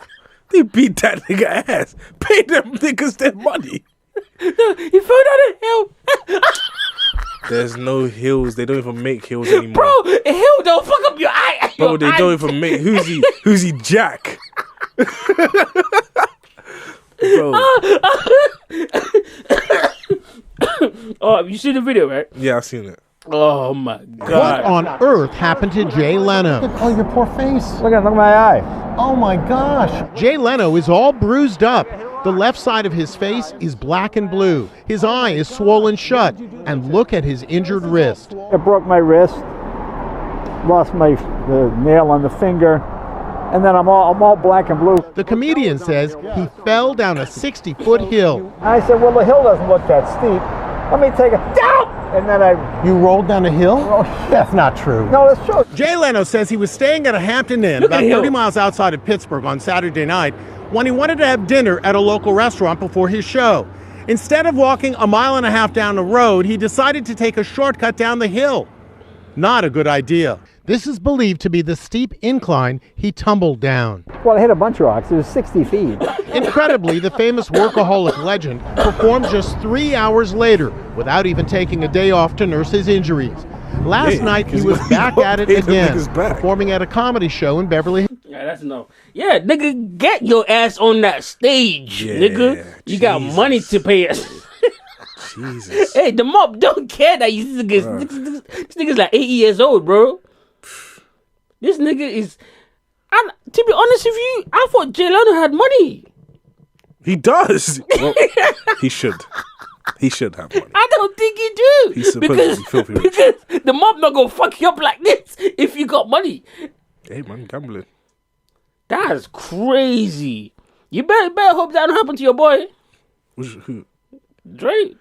Not when you own the casino. That's the only difference with him. He's doing it the smart way. Yeah. Because I think those money that he be showing online, I don't think is money that he's actually betting out of his own pocket. I think he does that the same way that Joe Budden be promoting price picks. Yeah. But Jay, nigga said, "Oh yeah, there was a lot of rocks." Bro, owing people money is not the one. We still ain't seen Bruno Mars. Oh, he had that song. He did, but I don't think Bruno owed as much as Jay because Bruno didn't get fucked up. That's true. Jay Leno got fucked up. Yeah. I'm talking about it looked like they put a hammer to his hand. Yeah. And how you fall down the hill and there's only injury to your hand and your eye and side of your face. Yeah, they beat that nigga up. They black and blue for real. And then went and performed 3 hours later. Yeah, man. I bet Conan O'Brien was at that show. And the other guys out there like, yeah, nigga. Yeah, David Letterman was watching that laughing. Late night.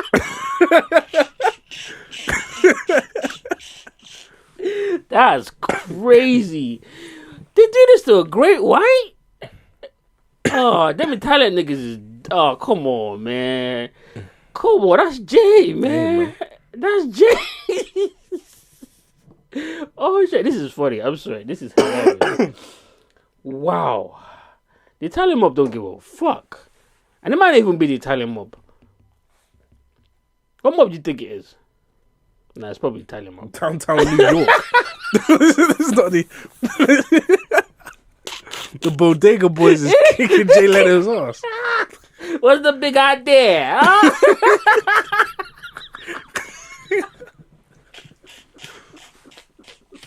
Was that racist? I don't think so.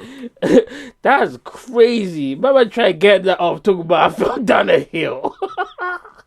Oh, I should be laughing like this because nigga actually looked like he almost died.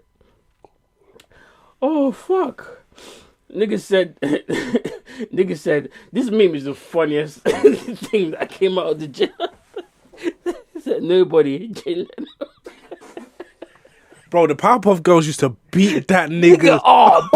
They used to fuck him up, bro.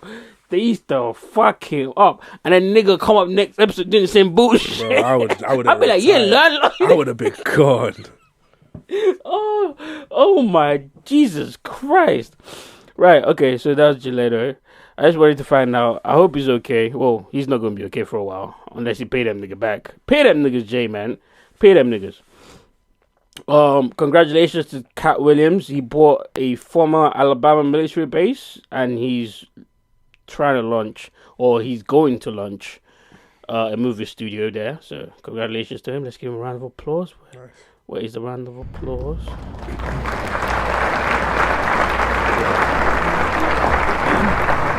And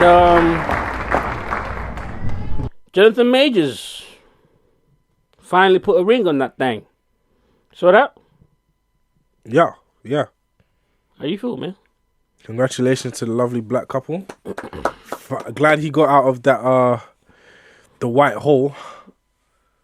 That what? You know how they have black holes. Oh, you go in the what? Wow. It looks kind of pinkish last time I saw it. What? It was cool.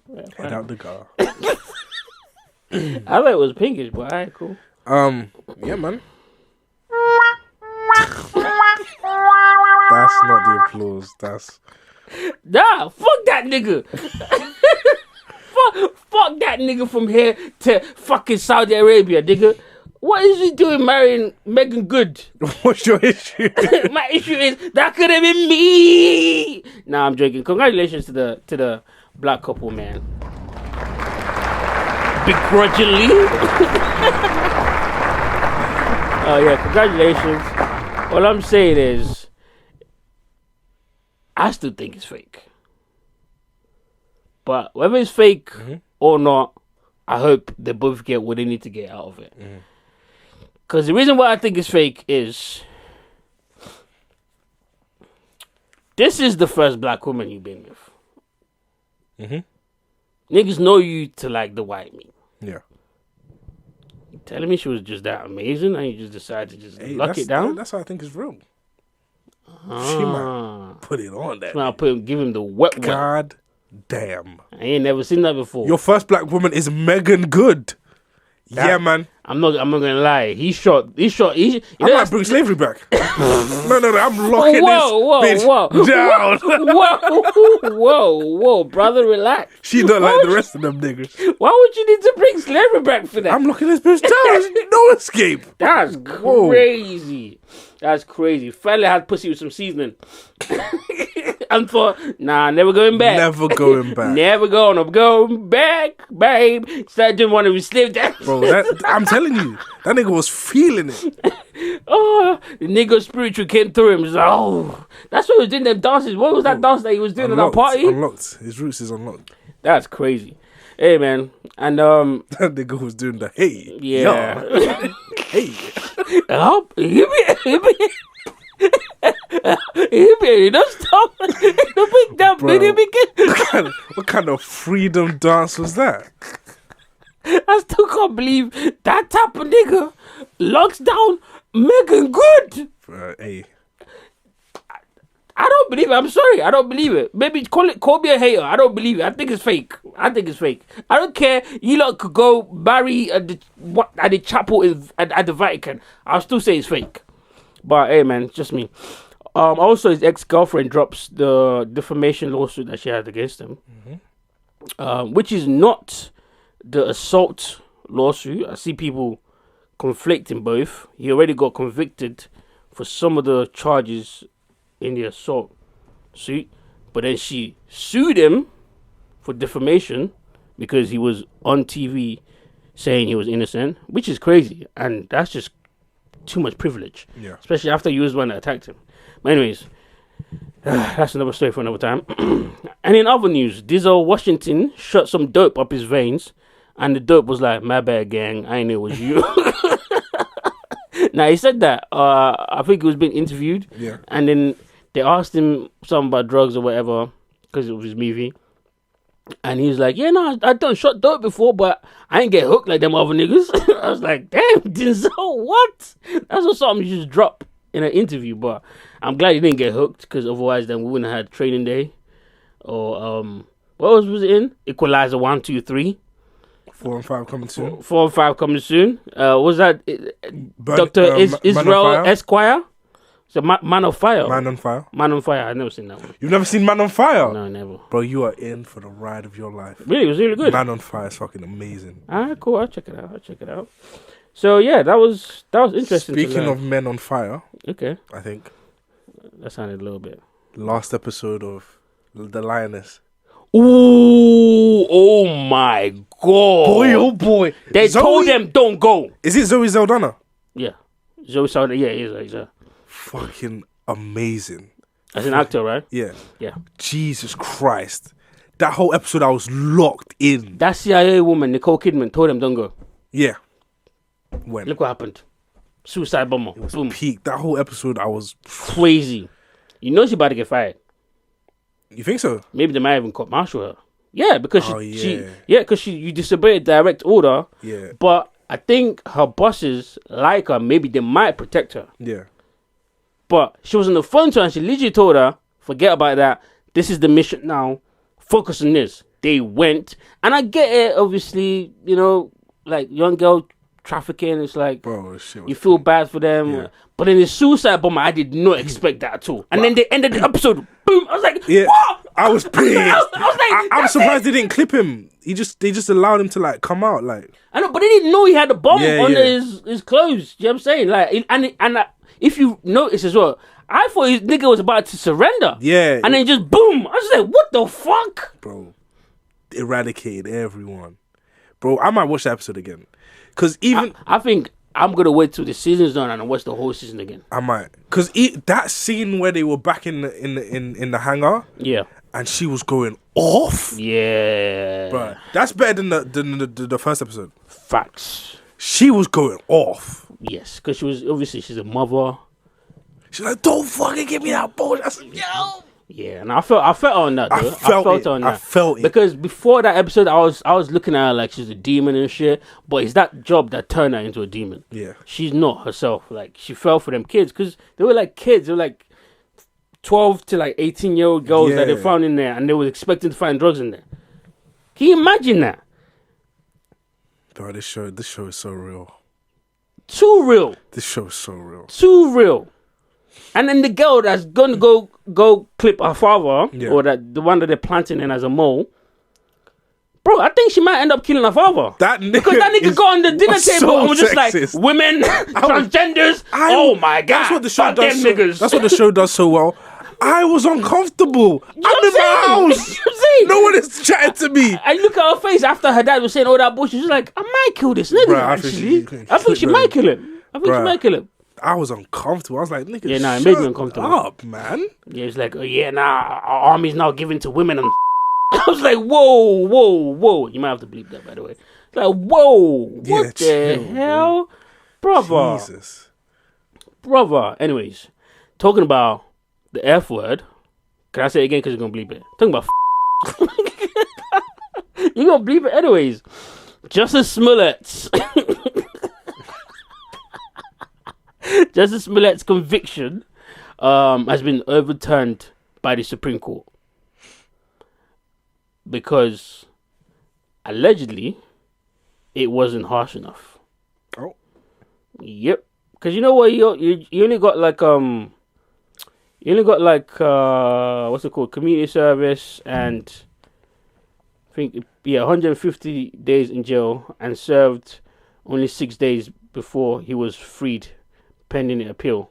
So the Supreme Court argued that the appeal for Smollett should not have been charged by a special prosecutor after the Cook County Attorney Office dropped charges in exchange for community service, and decided to spark an uproar. Blah blah blah blah blah. Basically, a grand jury would then be reestablished, and the charges, establish the charges after the blah blah blah blah. Okay, so basically, they're gonna now prosecute the case, which is crazy because this happened how many years ago? Yeah, that's like 4 years, 5 years ago. But he did it to himself. Yeah, did it to himself. That nigga went and hired 2 niggas that he was fucking and told them to pretend. That's crazy, bro. Hey, nigga, steal the subway sandwich. I'm saying, oh my god, yeah. But the thing that be pissing me off about Justice Smollett is, if I'm his sister, I'll be pissed. Because his sister has an incredible acting career. People don't even know, and I think she likes it like that. And she's beautiful. What's his sister? You know what her sister look like? Oh my god, just type in Justice Smollett's sister, bro. I don't even know her name, but her last name is Smollett, obviously. It's crazy we don't know her name, but she has a way... Journey? Is it Journey? Journey Smollett. Journey spelled Jurnee. She is incredibly beautiful. Oh my god. Oh, she was in Lovecraft Country. Yep. And she's been in a couple other things as well. I think she was in one of the Marvels too. She's in Birds of Prey, which is the Harley Quinn one. Yep. The Great Debaters. Yep, that's the one. Yeah, now she's... Bro. I'm going to say something bad right now. But, sometimes the silver lining in the whole slavery thing. Nope. I will stop. But if you're looking for a silver lining, we got it. We got it. Okay, all right, cool. We got it. All right. Sure? I got it. All right, okay, cool. I'm just saying. But yeah, she's beautiful. What was that? You agree? That's crazy. Why would you say that? Well, who are you talking to, Kendrick? Who are you talking to, Kendrick? I don't know who that was. I don't. All right, bruh. Just say you agree. No. Me? No. All right, cool. It's okay, though. It's okay. Don't stand on business. Yeah, it's okay. We get it. You agree, okay? All right. What else do we have? Yeah, Horrible Decisions has come to an end, man. Damn it, the hose is broken up. The hose done broken up, man. And the podcast is very, very successful. Mm-hmm. So successful that some of the white girls stole their swag. Yeah. And went on and made millions. Mm-hmm. That they probably didn't. Not as much millions, anyways. But do you want to read the exit? Nope. Okay. All right. I do have something to say. I have something to say as well, but you go People on Twitter always say, like, what's your hear me out? Who's your hear me out? Oh, don't tell me Mandy's your Wheezy hear me out. Oh, okay. Is my hear me out. I thought you were about to say Mandy. I was about to be like, you're a disgusting human being. Wheezy, hear me out. I would fuck her too. Jesus Christ. I would, yeah. I'll put stuff up her butt. I'm not going to go that far. Oh, okay. You wouldn't? I'm not going to go What if she was into it? I'm not going to go that far. You wouldn't put stuff up her butt? I didn't say I did. No, lie to me right now, nigga. If she was into stuff off her butt, I keep saying up her butt, you wouldn't put it.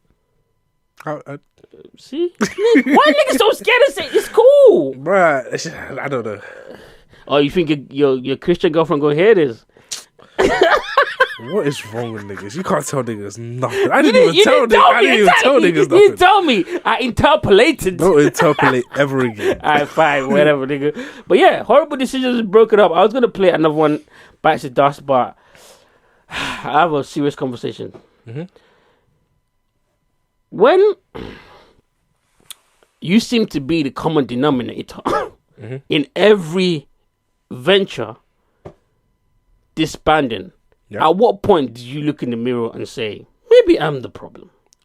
In this scenario, are you a man or a woman? A woman. Called Mandy. The answer is never. Okay. I guess we'll move on then. The answer is never, ever, not ever, never, never. The stuff first happened when it happened with her and Joe Budden. Cool, fair enough. Maybe Joe Budden was a bit too much for you. Cool. I didn't pay it no mind anyways. And then it happened with what's the singer name that she had a podcast with? Bridget. Yeah. Bridget See, Kelly. the thing is Bridget Kelly. Yeah. And because I actually caught a couple of their podcast and I actually liked it until it disbanded. Bridget didn't seem like a problematic person to me. And then that whole thing happened, but obviously I don't know what happened behind closed doors or whatever. Cool, move on. And then now your most successful podcast just done. They've been going through their issues for a very long time. They've broken up before. Oh, okay. But Mandy is probably the problem because she's a problem. Even Wheezy's like, she's somebody that's like very like, I'm not gonna say gentle, but she doesn't seem like she's so like she's not asserting her nasty ideas. Yeah, she seems too emotional to be that. Yeah, like I don't know, man. I don't rock with Mandy like that. And honestly, Mandy, obviously she's been in the industry for a while, but from when I heard her tell her story of how she became someone in the industry, I knew she was a problematic person. You know how she became someone in the industry? By fucking niggas in the industry. Oh, okay. Exactly. By first it was fucking basketball players, and then she started fucking rappers, and then she started like getting her stuff. Anyways, yeah, I don't really care as much, to be honest with you, but they're saying that she's going, or they're not saying that. She's saying that she's going to move into Atlanta and starting over. So she sold her studio in New York to Savon. Shout out to Savon and them niggas over there, because their podcast I tune in every week. They're actually really good. Who sold it? Mandy or Mandy sold her studio to Savon. And damn, Savon getting money. You know what I'm saying? Because you know Savon worked for HBO. Yeah. So of course he's getting money. True. And it still works That at nigga the greedy JBP. as hell. And it still works at the JBP.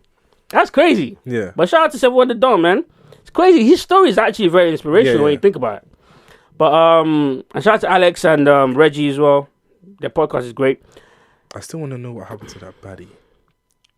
Well, the girl that was at the podcast before. Probably one of them niggas fucked and then went south from there.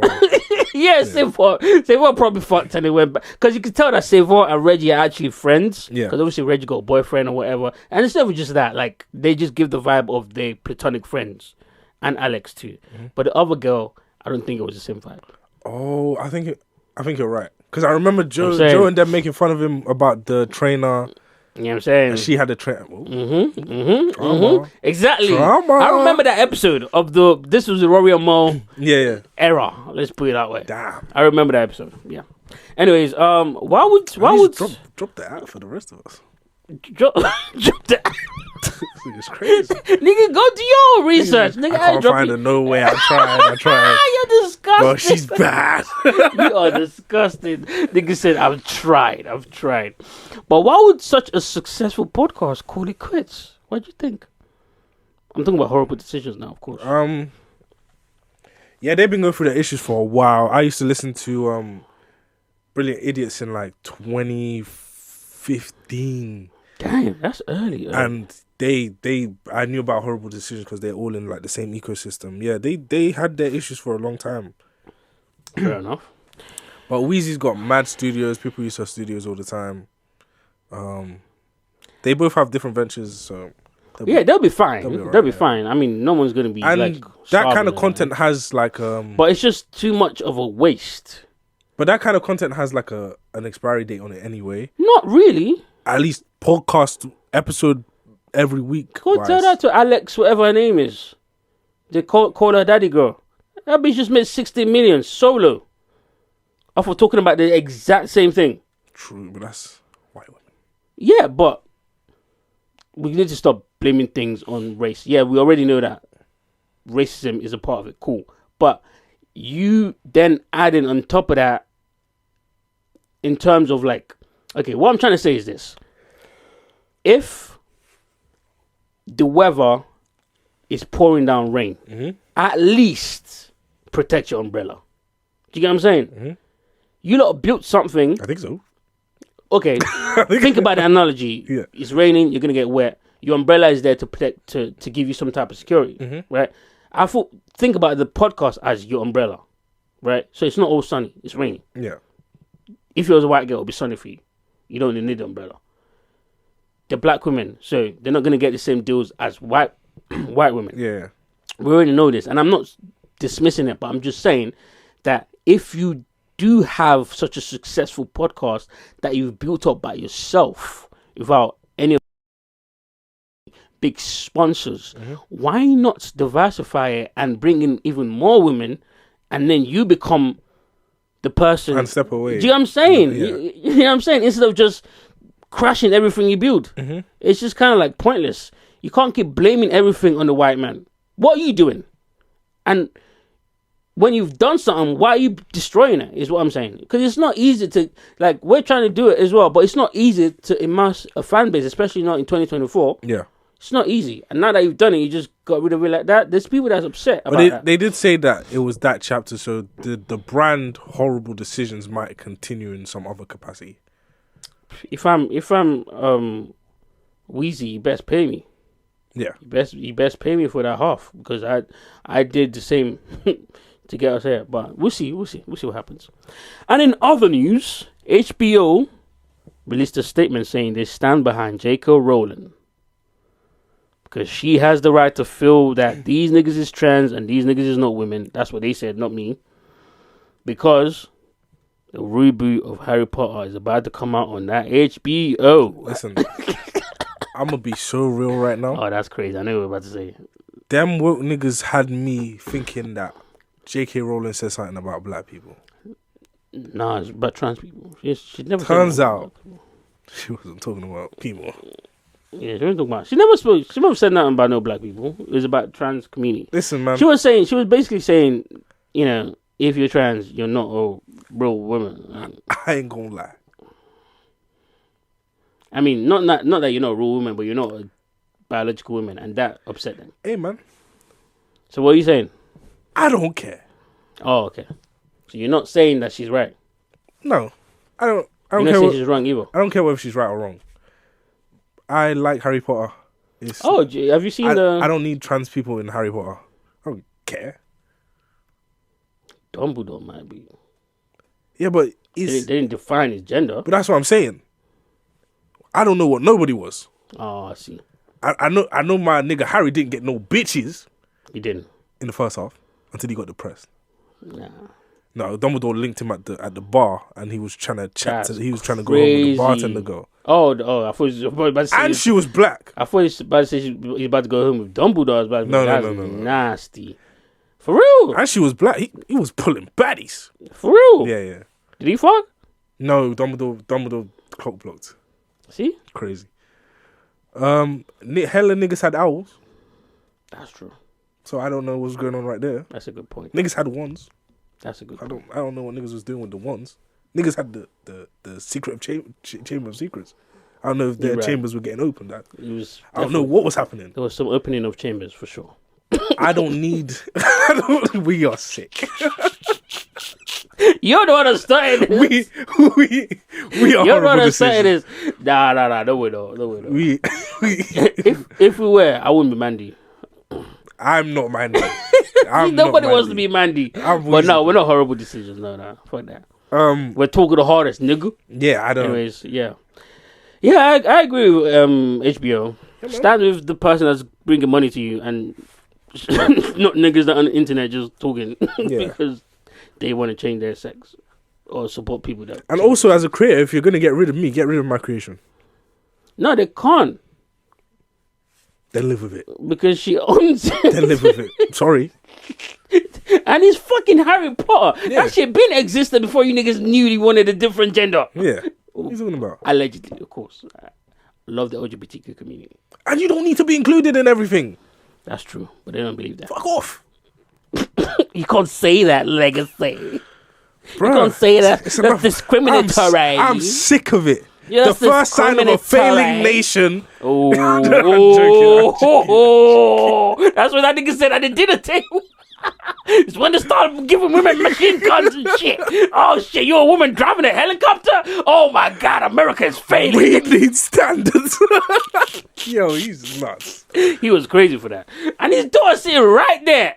One of the best pilots in the military. You know what I'm saying? Crazy. Oh, anyways. There's that. What else? Let's go back to the music real quick. Ice Cube dropped the album. I was gonna play one of the songs, but we'll keep it till next week. Maybe we should do Flamies this week, because I want to play one of the Whiskey songs, and then all the rest of the songs I can keep to next week.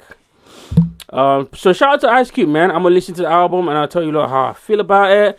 Beyonce is performing at the Super Bowl halftime for Christmas. Nice one. Consolation prizes. No, well, she already did the big Super Bowl, so nice. I mean, Jay hooked her up. Yeah. You haters over there just hating. While Jay doing the multi-billion-dollar contracts. Do you know what that lets me know? Well, what does it let you know? Somebody doesn't have a Grammy performance. Somebody doesn't have a Grammy performance. I think you're wrong. I think Kendrick got that one. I don't think Kendrick going to perform at the Grammys. I think he will. I don't think he will. I think because he's performing at Super Bowl, like literally the week after, I don't think he's going to perform at the Grammys. I don't even think Beyonce will perform at the Grammys either. But I think she will win Grammys. I think she might win Album of the Year. Album of the Year? Yes. I think they're giving that to Kendrick. He's not he's nominated. He's yeah, not in. he's That's not in true. there. He's not nominated for Album of the Year. He didn't drop an album. Damn. Yeah, I think she might win that. Because it's between her and Sabrina Carpenter, or the other niggas is bums. But yeah, anyways. I'm not going to lie. Yeah. Sorry, Beyonce. That's what I was thinking. Niggas love Sabrina Carpenter. I know, but that don't mean nothing. I'm That telling you don't right mean now. Nothing. Sabrina Carpenter is going to be Marilyn Monroe. What that mean? She is going to be... But I'm asking you, what that mean when Beyonce in the room? And her husband... Let me tell you how white people feel about Marilyn Monroe for a second. If Jesus Christ is right here, Marilyn Monroe. Yeah, but Jesus never sucked dick. He didn't, that's facts. No disrespect to the Lord and Savior. Marilyn was gobbling them up. I'm just saying. White people have found... Who cares what white people think, bruh? Like, for example, the CMAs, the Country Music Awards. Ugh. Did all that hoopla and hotla. Oh, come show us that you're a part of us. Shabuzi did all the dance. Didn't give that nigga not one award. Yeah, that was crazy. But he's nominated for a Grammy, and he might win a Grammy, and he should win a Grammy. He should win. So them niggas should just go sit over there. If you all want to be racist, that nigga had a song on their charts for 17 fucking weeks, and still on there. If I'm not mistaken, right now, and they didn't give him not one award. That's what I'm gonna say. That Shabuzi snub was crazy. It was crazy. That's crazy. And I don't even care about country music like that. But I do know he's the only country artist that I've heard his song. This shit. Me as a black person. That's what I'm saying. I thought country artists just made songs on like buckets and banjos. That's crazy. In the part, I didn't know they play on Spotify. That's crazy. I didn't know that shit comes out. That's crazy. That's insane. I thought it was Miley Cyrus and they've even got engineers and studios. You're lying now. Nah, they do. We got to separate fantasy and reality. Come on. That's kind of racist. What you say right now? Yeah. Oh, I'm so glad the undertone came through. That's crazy. The reverse. White people be so mad at reverse racism. Buddy, that's racist, be buddy. So angry. That's racist, buddy. It's like, nigga, you're the one to fucking talk. Yeah, stop all that hooting and hollering. Yonky. That's crazy. And congratulations to Glorilla, who had Glow double platinum, not single, but double la platinum in the GLE. Yeah, Glow. Shout out to Glorilla, man. I like Glorilla. I wanted to talk about Vivica Fox, but I don't think we have time for that. We can keep that for next week. It's not pertinent. It's not important like that. Big Sean finally puts a ring on it. Nice. Janae Aiko was outside of some award or some event showing it off. Let's see. Let me hit it again. Look at that. Beautiful ass motherfucking couple. Hey, big one, please. And they doing good. Good. I think she does it again. Big Sean, can I get a photo with you, please? No. I rewind it. Oh, it's ready. It's The NBA is getting crazy. Why are women like that? Why are they like that? Bruh, I promise you, since he did that interview, he hasn't slept. At all. Until he put that ring You right know? there.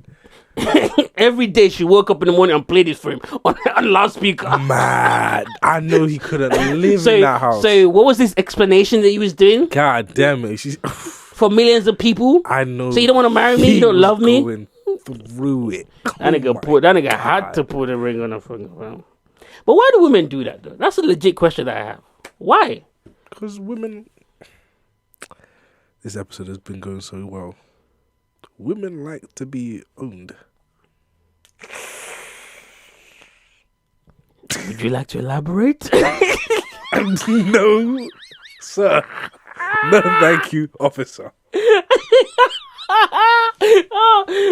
When you say owned, they just like a master-slave situation? No, not really. They just like... Or like an owner-item situation? How does... Yeah, owner... Tell us. It's more like an owner... Like, they just like to be like... Oh, for fuck's sake. They just like when somebody's like, this is mine. That's crazy. But you're right.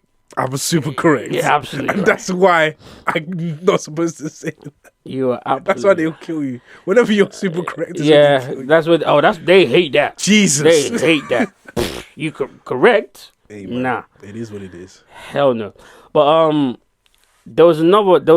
talking about that, there was this woman, maybe we'll get into it more next week when there isn't like huge news, or if there isn't huge news.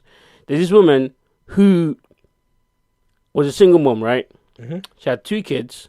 She left her kid's father to marry a guy that she just met in under a week. And then turns out that kid was a PDF file and was touching her children. But before she realized that he was touching her children, he R-worded her 4 times after they got married. So they got married within a week, and then like months after, within like I think 4 months or 3 months, however long it was, he R-worded her 4 times when she wasn't up for it, or whatever. And then after that, she realized that he was doing the same thing to her kids, who aren't his kids. Mm-hmm. This woman has a YouTube channel, all based on how she's a trophy wife to this guy. That's not how I thought the story was going to end. We're going to explore it next week. What's happening? Exactly what I said. I didn't make none of it up. I'll show you the video. You know Abba Preach? Yeah. I found out about it through their channel. I started watching some of their channel, and they're pretty funny. I found out about it through their channel, and it's the most insane thing ever. This woman's giving other women advice on her YouTube channel about how to bag a man that will keep you as a trophy wife. And then last week, she released a video exposing all this thing about her men. It better not be the woman I think. It might be. Is she popular in like that space? Yeah. She's pretty popular in that space. Yeah. Is she light skinned? Yes. Yep. I think I know. There's no way that's who you're talking about. Because I haven't seen her TikTok videos. If you're talking about the person I'm talking about, I haven't seen her TikTok videos in a while. I might even be able to pull up a picture of her in a minute. Hold on. Let's see. Do you have any aberrant pricks? She has a catchphrase. The person I'm talking about, I can't remember the catchphrase though. I don't know if she has. Oh, hold on. I don't know if she has a catchphrase because I don't watch her channel. But yeah, this woman. Hold on. You see this woman, her in the middle. Well, she's also on the right. Is it her? Is it her? No. That's not her. Jesus. Yeah, bro. When the story is so sad, man. This woman put her children in the most disgusting situation. Tottenham beat Man City 4-0. What the? That's crazy. I could not be happier. Why? What does that mean? Because I needed Man City to lose for us to catch up to them. And Tottenham's like number 11 right now. I didn't think they was going to be able to do that. 4 is crazy. But we'll get to that in a minute. I mean, we'll probably won't get to it because we're run out of time. What else do I have? I'm jealous of Tyler, the Creator, man. Have you ever been jealous of bisexual niggas? No. Like, never? Never, never. Tyler, the Creator, shout out to him. Camp Flogno, I think that's how you say it. Just happened. It was amazing. Mustard was on there. Getting crazy with Not Like Us. Shout out to him. Other people performing. Doechii performed. I believe Odd Future. Some people from Odd Future performed. Obviously, Earl, Mike G. There was someone else that was there that was like, that was pretty amazing. But I can't remember who they are now. But they're pretty big. Anyways, either way, during his set, Sexy Red comes out, starts shaking it, and this nigga Tyler gonna be like, I'm like, wait. They could do that? Nah. If you dabble in pussy, you shouldn't be able to do that. If you're a man, you shouldn't be able to do that. Really? I mean, if you're gay, you should be able to do that. You're not attracted to it. Because what's it? Who's that girl? Things girl, not Jada Wader. Who? The other one. The other one's crazy. Cow sister. Sister. Something the Don. Something Ari. Oh, okay. She has that cooking show. Yeah. And she has the gay best friend. And for me, he be doing it too much. You be watching the cooking show? No, I see clips on Twitter. My nigga. It's okay. It's okay, bro. It's okay. I swear to God. Bro, it's okay, man. I feel you. Bro, I'm just saying. Okay. He just be doing too much. I think. Yeah, no, they be doing too much. And I feel like sometimes them niggas be lying. Absolutely. But that's predatory. That's weird. Very. And I'm fighting for the rights for all niggas to be able to do that. Okay, let's dial it back. Let's try and approach this from a different obviously angle. with consent. Okay. With consent. Always with consent. Yes. That's goes without saying. Okay. Because I feel like women freely do that with other women, and the consent there is there, and the comfortableness is there. Do you know what? It's men, we don't want to do to ourselves. It's our fault. I just realized it's our fault because some men don't make it comfortable for women. Yeah, it's the underlying that's why they take that and then they apply it to all men. And as a man, you can't just go. Because if I have a friend who's a girl, whether we fuck or not, I should be able to do that. But it's always, I'm only allowed to do that if we fucked. Yeah. Do you know what I'm saying? But, oh well. It is what it is. It's not that big of a deal, I guess. But shout out to Tyler. Lil Yachty was at Complex Con crying again about his trainers. So some nigga critiqued his trainers' design and said it wasn't all that, which I kind of understood where it was coming from. It was just the Air Force One with his logo on it. It was just the white Air Force Ones. There was no design. It was just the Air Force One whites. And Lil Yachty got on stage and just started clowning this nigga on stage. Hey, man. I think it's time. It's time for what? Take him out back. You read the mind. Shoot him like a dog. Bruh, I don't know, man. I think some niggas will see themselves out. I think it's time, man. It's taking too long. Kendrick, next target. Get him, Kendrick. Get him, Kendrick. That's what I'm saying. Yeah. Well, anyways, What else do we have on the dial? Ooh, this is interesting. Should we do Google first, or should we do? Yeah, let's do Google first because the rest of the story is nasty. So Google, U.S. regulators, we're about to finish. So, U.S. regulators are calling for Google to get rid of Chrome. Why? Because apparently they have monopolized the search engine market, which is true, they have. But now it just seems like they're trying to get rid of Google completely. Because Chrome is a free browser that they don't make money off of. So if you lot are complaining about the monopoly, why are you trying to get rid of the part of their business that doesn't give them any revenue? And I'll tell you why. Because Chrome is a software that they use to gather information about people's behaviors. Chrome is 66%. I watched a whole video about it. 66% of all browsers used worldwide. Yeah. Which is crazy to me. I didn't know that. And when they gather information from all the people using the internet or whatever, so they know what you buy or sell, they then turn that into how they sell ads, which is what they sell with their search engine. So they're basically trying to get rid of the entrance to their business. They're trying to get rid of the part of their business that's very important.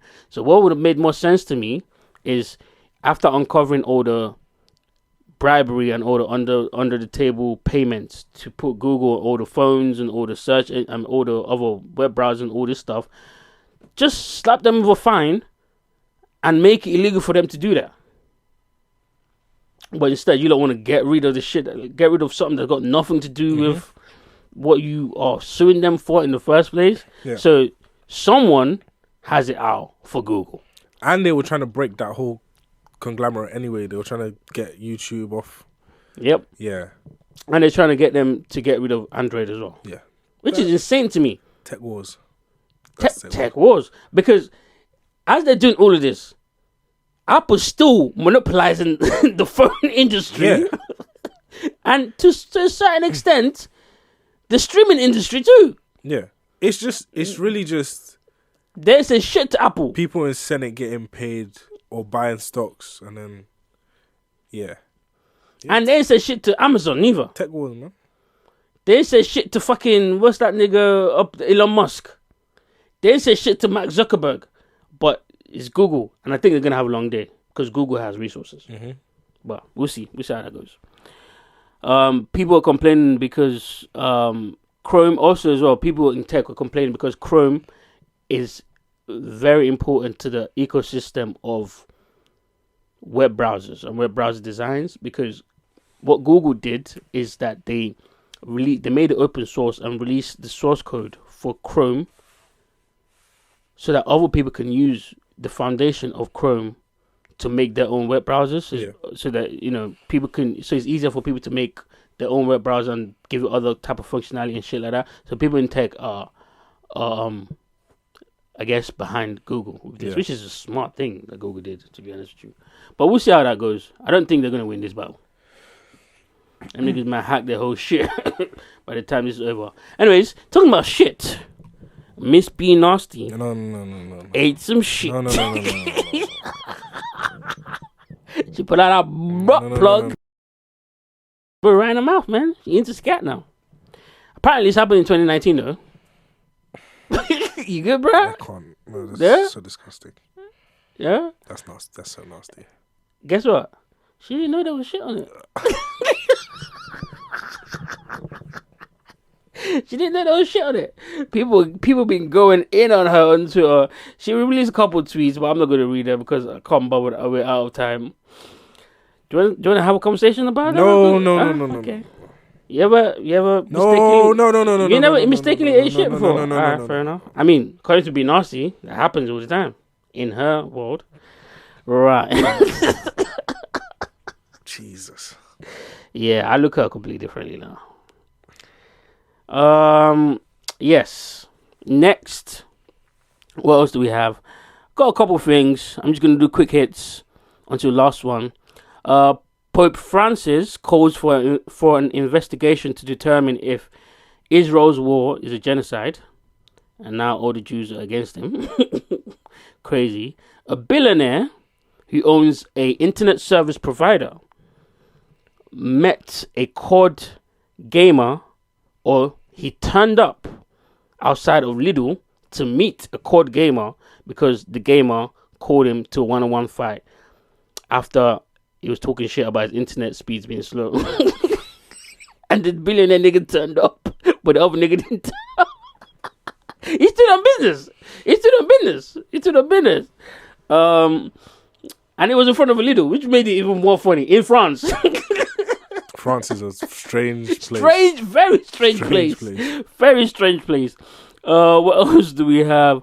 And the last one, Conor McGregor has been convicted of the R word in a civil case. And I just want to play the victim statement because I think it's important to support the victim. And we're here for you, girl. I'd like to start off by saying I'm overwhelmed and touched by the support I have received from everybody. First, I want to thank the Coleman legal team and my three barristers, John, Gordon, Ray Boland and Sean. They have been amazing from start to finish. You see what she looks like? I want to thank Mr. Justice Alexander Owens, the jury, all the witnesses. I want to thank the doctors, nurses and everyone at the sexual assault treatment unit in the Rotunda Hospital for looking after me, especially my own Dr. Frank Clark.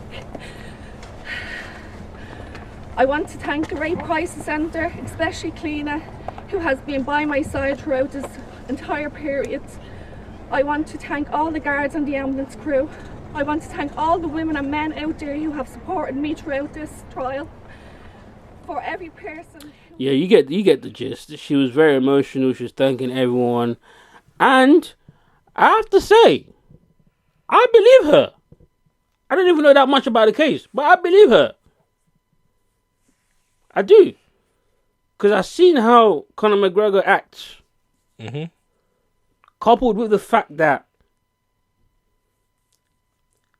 yo was championing this white man for so long for being the most cocky motherfucker on the planet. And we didn't even know this case was going on until she won the case. Mm-hmm. So, shout out to her. I hope she's okay. I hope she, can find some type of solace, some type of peace, after this. Because I did a little bit of research, and before the conviction was, because it was a jury and everything, before the conviction was met, a lot of people online were talking about how it's a money grab, this and that, and the third and whatever. And it's like, well, if it's a money grab, then there wouldn't have been evidence for the jury to look at and be like, oh, okay, no, he did this.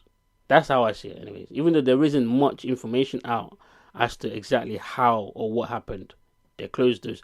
And also as well, another question I had was, why wasn't this a criminal case? Not on the part of the defendant, the victim rather, but on the part of the fact that, like, if this is enough evidence to go to court as a civil case, why isn't the police pursuing this? Is it because he's Conor McGregor? And you'd be surprised that the answer to that is yes. But anyways, not congratulations, because, there is no good news here, but I don't know. What say you, man? Look that little Irish nigga up. Facts. I'm in support of that. He's a junkie now as well, so too much cocaine. Yeah. Anyways, that's it, man. Now we do our videos of the week. Do you want to go first? Yeah, I'm gonna just send it to you. Hold on. Okay, send it to me on Twitter. Yeah. A video of the week, and then we do Flamies, and then we are out of here. It was a good pod, man. It was a good pod today. I enjoyed it. I enjoyed all the Kendrick. I like album pods. Same. I like it. I like it a lot. I like Kendrick album pods. I sent it to you. Okay. Oh damn. You sent it to the one that we'll be chatting on, right? Yeah. Okay, cool.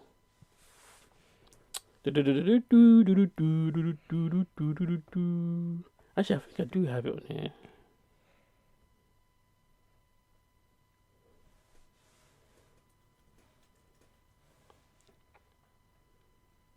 No, I do not. That's cool. So, gonna give us a... You know what? I'm just gonna play the video. Yeah, just play. This is Legacies. Wait, read the caption. Oh, hold on. How Kendrick Lamar was in the studio making this new album. This nigga K-Dot is fucking tripping, bro. We've been at this shit every day for the past week, and he won't let me go home. Niggas acting bad, but somebody got to do it. Got my foot up on the gas, but somebody got to do it. Kendrick, you're playing with Kendrick. That's not This part was hilarious. We're playing with you, Kendrick. You know they're playing with you.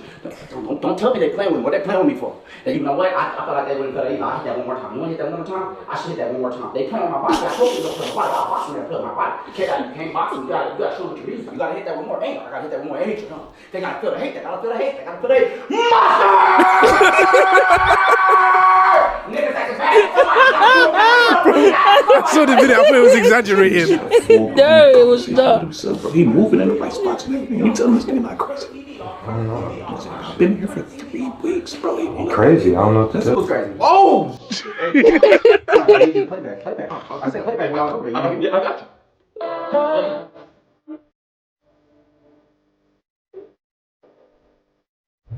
I don't know how they were able to get this on the video. Y'all do it. Fire, right? Yeah.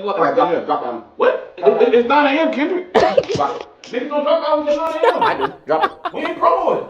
Oh, yeah. Put that one video out. Okay. One that was shot. Drop the album next week? No, 5 minutes later. Bruh, How to RDC. get anything and impress your promise wife. you, Yeah. they heard the album and immediately got to that filming. Facts, because this came out literally a couple hours after the album. Nah, that's came what out. they do. Their turnover is crazy. Yeah, nah, them boys are talented. What's pissing me off is that second mustard he did is so accurate. He said, they're gonna feel the hatred. I don't think they feel the hatred. I should hit it one more time. Mustard! Oh my god, that is hilarious. Shout out to Kendrick, shout out to RDC, man. They make the funniest skits. They make out of this beef especially, but even before the beef, them boys been going hard. Their streams as well. They stream as well. I don't be watching them, but I've been seeing clips. I've been seeing clips. Yeah, Bruh, hilarious. No, they are. They're funny. They're funny guys. My video of the week is. I don't know if I have to explain it to the audience, but all I'll say is it's between Superman and Batman. But it's like the old cartoons, but they've like dubbed over what they're actually saying. Okay, yeah. And it's so funny, bro. Listen, I'll start from the beginning again. Why can't I hear? Oh yeah, because it's just down. Alright, cool. There we go. Ready? Yeah. Man, just put me down. I'm good, man. Hey, medic, come get this weak ass nigga. What's wrong with him? I just bumped my head. He's a bitch ass human. Oh, the disrespect, man. Fuck these niggas. Hold on, bitch. What the fuck you think you doing, huh? Listen, this part is funny. What up, bro? Fill me in. What happened to this nigga out there? Got knocked out like a little bitch. Nigga, I told you ain't no real superhero, nigga. Fuck y'all. That's my dream, nigga. I gotta put some respect on my name. This is my dream. Batman, chill out, man. We just trying to help you, bro. Nah, man. Fuck this nigga. Keep your rich ass in the house. Tired of your bullshit, Superman. What's up, nigga? Square. Nigga, stay down before I knock you the fuck down, nigga. This ain't what you want. On Gotham, I'll kill you. Fuck Gotham, nigga. Do something. Fuck, I thought, hoe ass nigga. Crip, son. Make sure that door lock green, nigga. Batman, so you just gonna let that nigga disrespect you like that? Bro, you don't hear me talking to you, man? Hey, you can't let that shit slide, bud. They're gonna think you sweet out here. Nigga, he said fuck Gofflin. You gonna let him disrespect your set? If there's any other time to prove that you a G, now's the time. Unless you really a bitch ass nigga in a fucking costume trying to be like one of us. Just leave me alone, alright? Maybe it's right. Maybe I am just a rich ass nigga in a costume. Alright, nigga. You fucking booger face. Man, your boy Superman been out here tripping, bro. Putting dirt. Hold on, look at that ass, nigga. That must be jam, because Jelly don't shake like that. Yeah, man, the whole Justice League is talking about how you got punked, bro. Man, I know you a superhero, though, bro. I know you got some type of power. Nigga, you can't do shit. I know how to cash a check, nigga.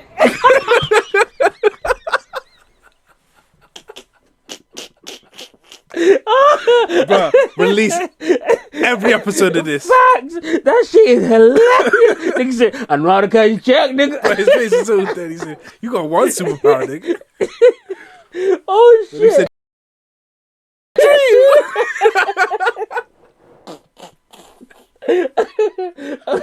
Oh shit, that is hilarious. Oh my god. Oh yeah, that's video of the week, man.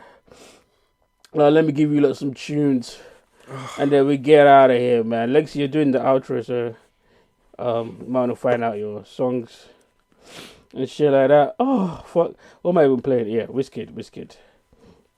My flamey today is by that guy Wizkid off of his new album, and as soon as I find it, off of his new album, Mariah is an album named after his mom that just passed away. Rest in peace to her. And this song is A Million Blessings. I just want it, oh don't shy it, make them know I got a million blessings. And that was A Million Blessings by Wizkid off of the new album Mariah.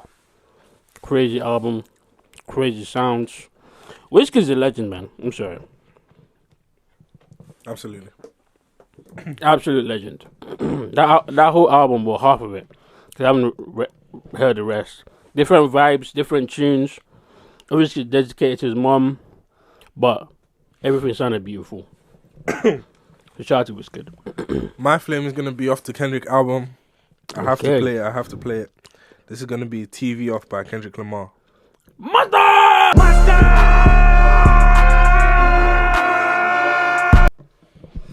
God damn. Kendrick!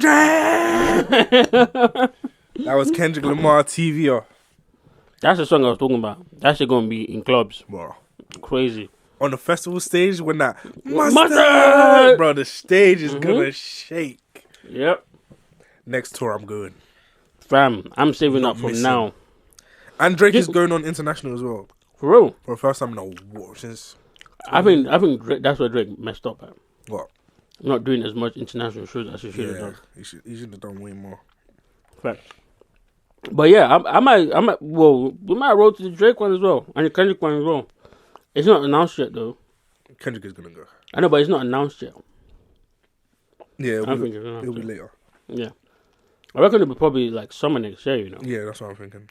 Yeah, let's save up and let's hit that up. I'm good. Cause you know who performed lately that I was pissed I missed because I found out about it mad late. Nas. He was in London. Yeah, he was in London. It was in Birmingham, Manchester as well. And I found out like literally like on the day. I was so pissed. But yeah, what you got for us, man? We getting out of here? Yeah, man. We done. We done gave these niggas some great entertainment. You know what I mean? Hey, man. It's time to go home. I know you heard the episode. I know there's Kendrick fans, there's Drake fans, there's Cole fans.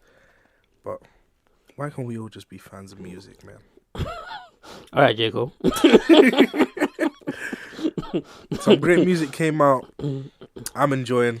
If you niggas can't enjoy, that's none of my business. Facts. Listen, hey. And when Drake drops that shit fire, I'm gonna enjoy it too. Facts.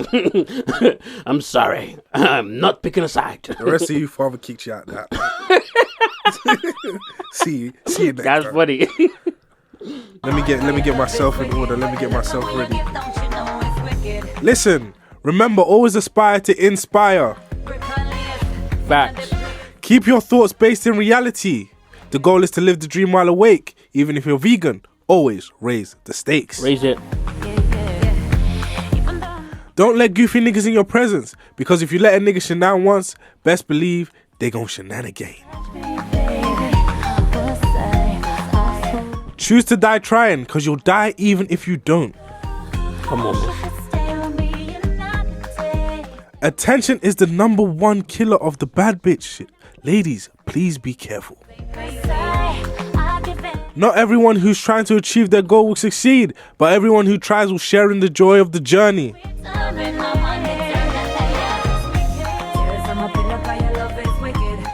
Learn to say what you believe before your mind starts to believe what you say. Facts. And finally, remember, some people were meant to be great, and some people were only meant to bear witness. No, no. I might have lost my virginity to song. I'm joking. We start. Niggas used to get bagged. Well, not niggas, but bitches used to get bagged to this. And I did take her there, Lord knows. Nah, there's one place we was going. Take us out of here. Take us out of here. The internet is not your fucking therapist. Yes, sir.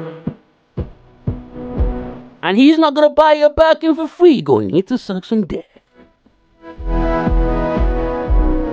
Fellas, she's not gonna cheat on her boyfriend and then become loyal to you, nigga. So being a good. And she wants to be objectified from afar, but not harassed. Ladies, before you start talking about niggas that can't afford you, make sure you can afford yourself. And if you're wondering why happiness is so elusive, that's because you're looking for it in the future and not the present. And just because they carry it well does not mean it's not heavy. And last but not least, bees don't waste their time convincing flies that honey is better than shit. Now let's go, turn that breezy on!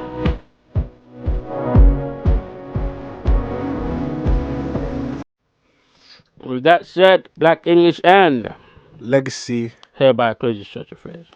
Bye-bye. Bro, they're so lucky I didn't get into my Chris Brown.